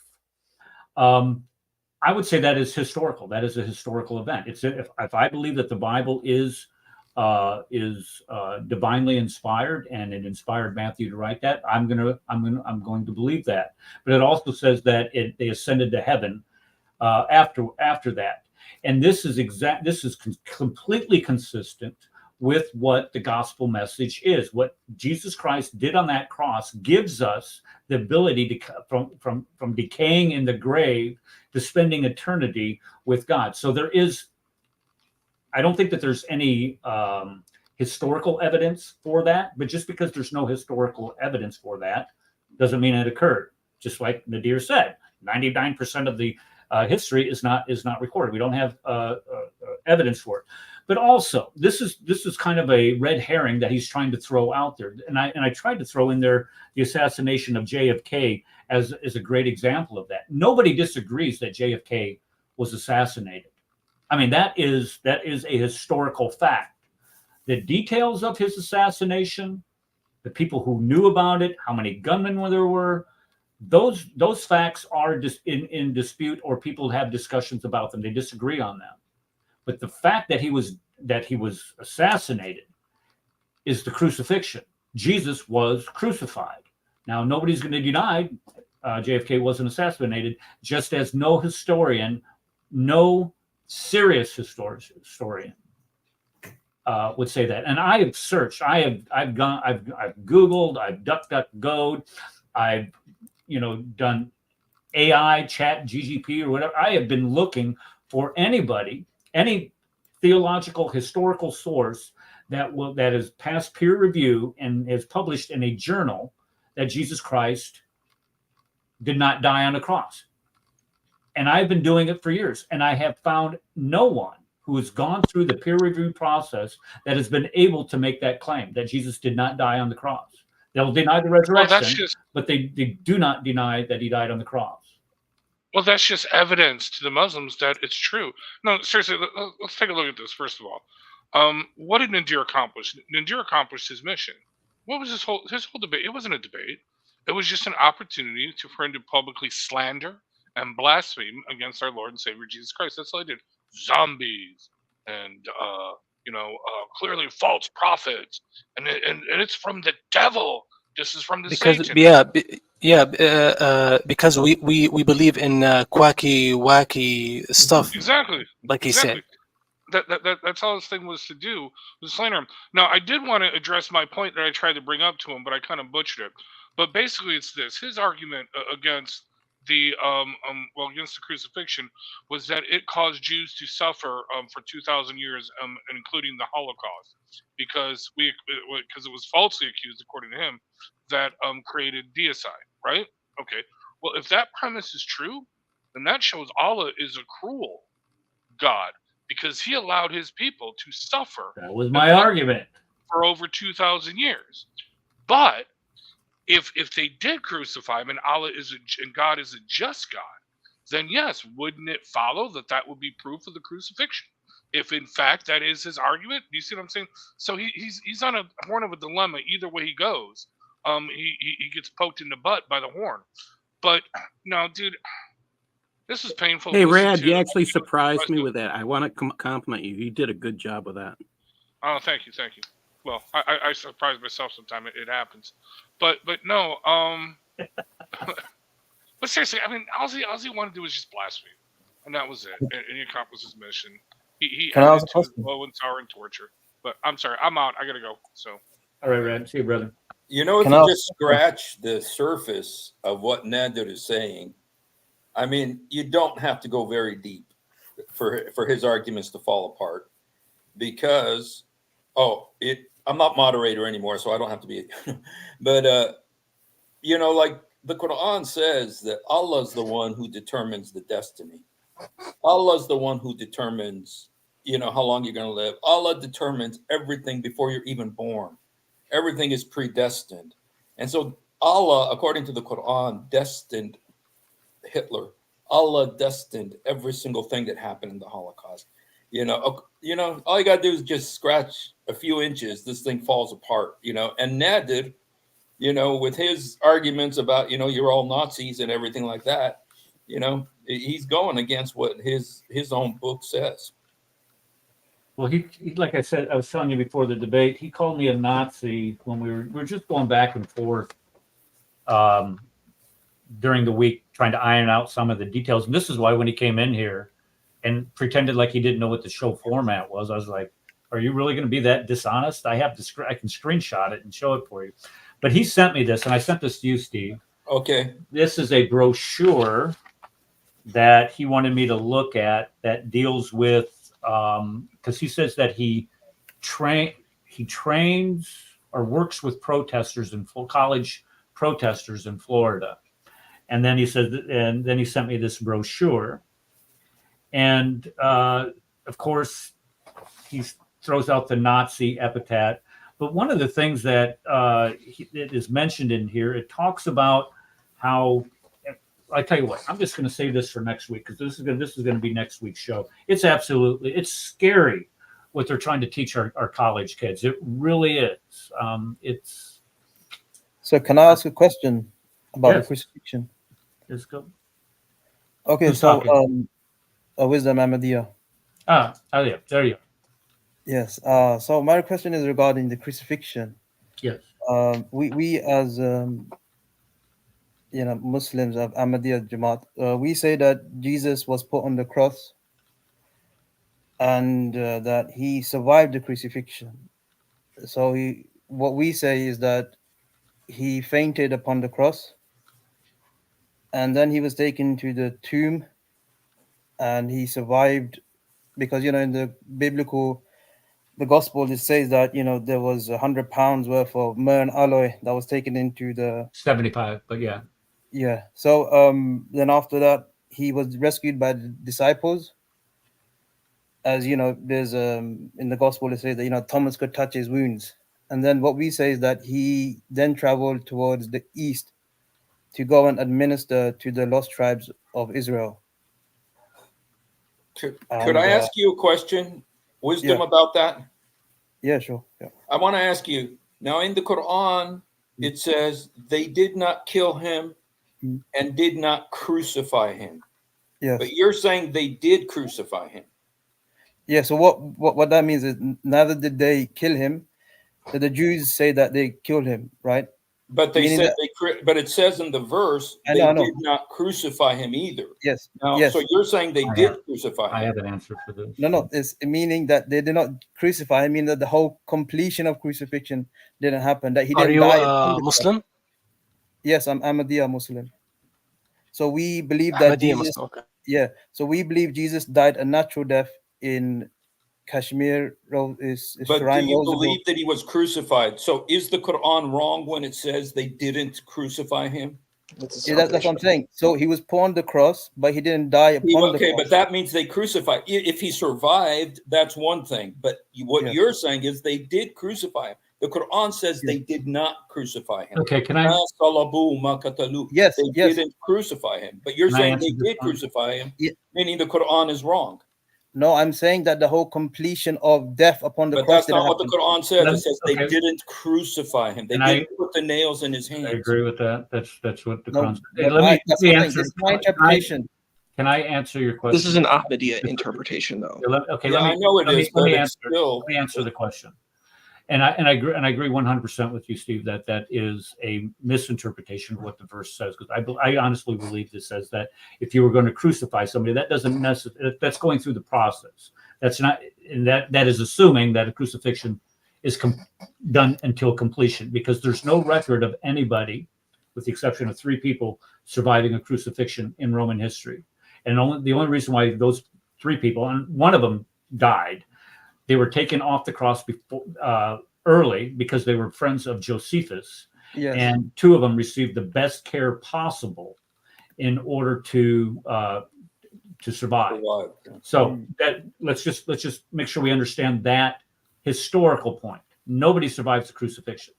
Now, what you're asking for is for the Roman soldiers to not understand when somebody dies on a cross. When somebody dies on a cross, you're not dying, you're not bleeding to death. When you die on the cross, you're dying from asphyxiation. You cannot breathe, because when you are hanging on a cross, that causes your too much pressure to build up on your chest, and you can't exhale. And if you can't exhale, you can't inhale.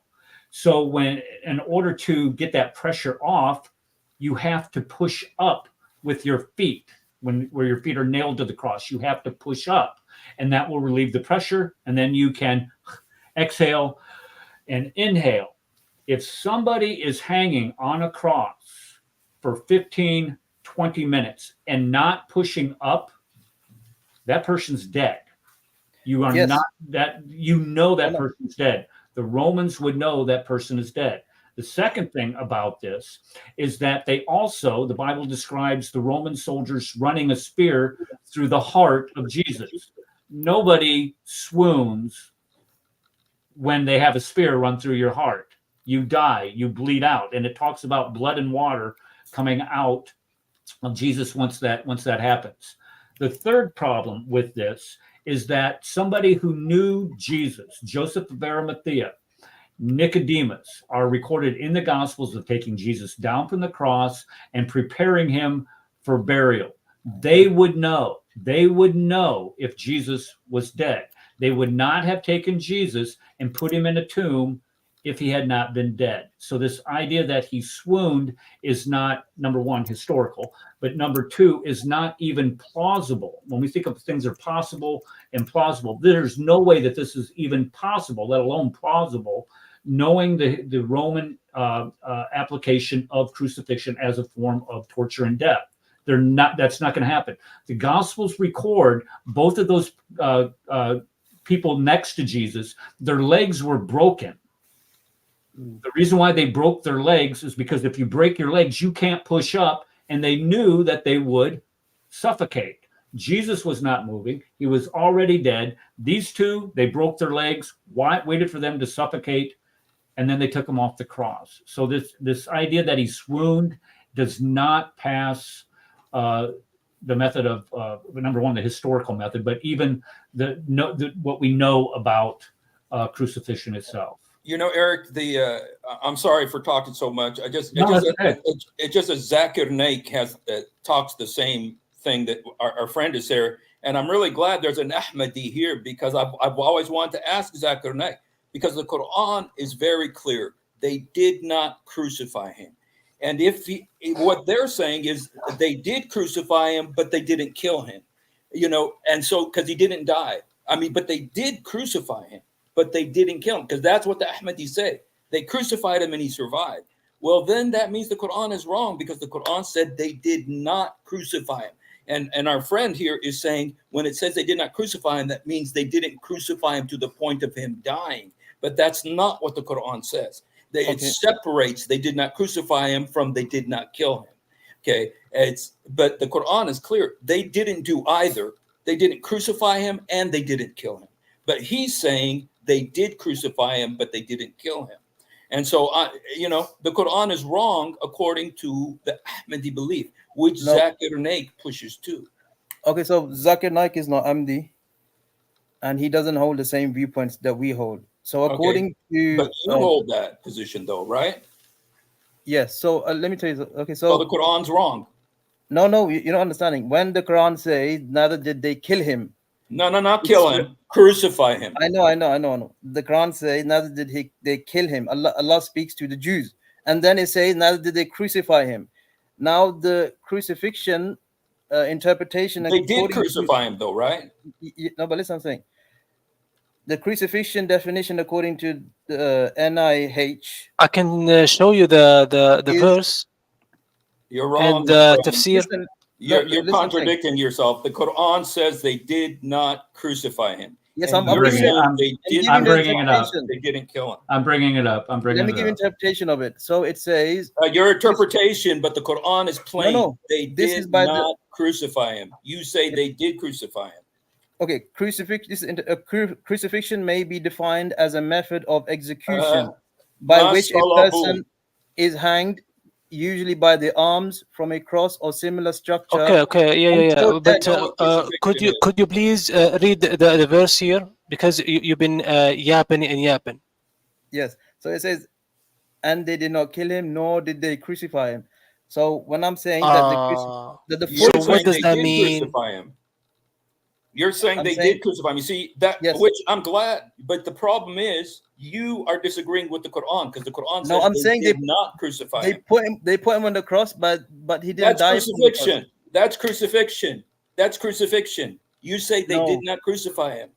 Yeah. Eric, can you go to Corpus Quran and look up that word crucified? In Arabic, it's masalabu. They did not crucify him. But this is an Ahmadiyya interpretation. There you go, Eric. It's like Khatamun Nabiyyin doesn't mean the final prophet; it means the seal of the prophets. It's the Ahmadiyya have different kind of interpretations than like the mainstream. Guys, you can show it to me in the Arabic language, and I will read it on the screen. No problem. It's on the screen. وَمَا صَلَبُوهُ وَلَكِنْ شُبِّهَ لَهُمْ. And they did not crucify him, but it made appear to them. There you go. So what is the issue here? Yeah, so that's what I'm saying. It made appear to them that he was dead on the cross, because Allah had to save Jesus from a cursed death, because in Deuteronomy it says whoever died upon the cross is cursed by God. It doesn't change what the Quran says. Let me ask you a question then. Okay. Do you think that the Roman centurions who carried out the crucifixion, whose punishment would be a crucifixion themselves, or minimum death for failing to carry out their duties properly, would make the mistake of allowing somebody to survive a crucifixion? Okay, so we know according to science. Sorry, yeah. No, go ahead. I'm curious. According to science, it is estimated that a death on the cross would take approximately 48 hours or more. And according to biblical, the gospel, there are three different accounts. So one account says that he died on the There's third not three. hour. There's no. Yes. No. That's just a different reckoning of time. There's not. There's It's not. different It's not. reckonings. Right. So one reckoning says he died on the third hour. One The is the second- Greek reckoning. One is the Hebrew reckoning. They're different reckonings of time, but they do not differ on when he died. It was 3 o'clock in the afternoon. It's just different ways of saying it. So we know, and also his legs wasn't broken as well. So True. from that This is we can also tell that he was, he survived. And also Pontius Pilate marveled as Right, if and he I have an died. answer. There's an answer for that also. Okay, and then Pilate was assured by the centurion that Jesus was dead. Right. But this same centurion who had earlier said, "Truly, this man was the Son of God." That's not But true. wisdom, We don't know for sure if wisdom. it's this. We do The not know Quran. for sure that this is the same Roman centurion that said that. But that you could make that an inference. I would allow that you could make that inference, but it does not say for sure that it's the same one. But let me address this dying so soon. Yeah. The scourging that Jesus had gone through and the massive amount of blood had caused his body to go into a hyperbolic shock. Hyperbolic shock is where your organs start shutting down because all your organs are competing for blood in your body. So when we look at just the carrying of the cross to Golgotha, Jesus was was whipped and scourged so badly, he did not have the strength to bear his own cross. So when they're coming out to go to Golgotha, this is where they made somebody standing by, Simon the Cyrene, to carry the cross for Jesus. Why? Because he did not have the strength. Why the other prisoners, they had the strength to carry their crosses, but Jesus didn't have the strength to carry his. Why? Because his body was going into what they call hyperbolic shock. It was shutting down from the scourging that he had received, is the rapid blood loss that he had received. So when they hammered him to the cross, nailed him to that cross, he was 3/4 dead already. So to say that, Pilate marveled. Yeah, Pilate marveled because most people, like you said, did survive longer on a cross. But the fact that he was scourged so badly gives us a clear indication that that he was already half dead by the time they got to that point anyway. Guys, I got to get running. I mean, I'm already late and I'm in trouble. Yeah, so no. Okay, wisdom. If you would send, dude, here, I'm going to pop my email, Eric, in the chat. And if you want to come back up on the panel and have any of these discussions, I would be more than happy to bring you on. But I really do have to run. Here's my email. I don't know if you can see it. There we go. Eric Thekafir. Send me a way to notify you of the stream, and I'll get it to you. But the rest of you, again, everybody that came today, we had a lot of people in chat. Thank you so much. And for folks on the panel, I appreciate your patience. I know a lot of you have experiences with Nadir, and we've had him on the show before, and it didn't really work out well. I was kind of hoping of a hope to get this done, but the goal of trying to expose this idea that Jesus was not crucified, I think we accomplished that mission today. I don't know. I'll let the people who are viewing this decide. But everybody that came in on the panel, thank you so much for coming. Everybody in chat, thank you for coming. And we will see you Eric. next week. Next week, you're more than welcome. We'll see you next week on the Cross and the Crescent discussion group. Yes, Brad, here we go. Advanced student and specialist, that the standard narrative has holes. That's what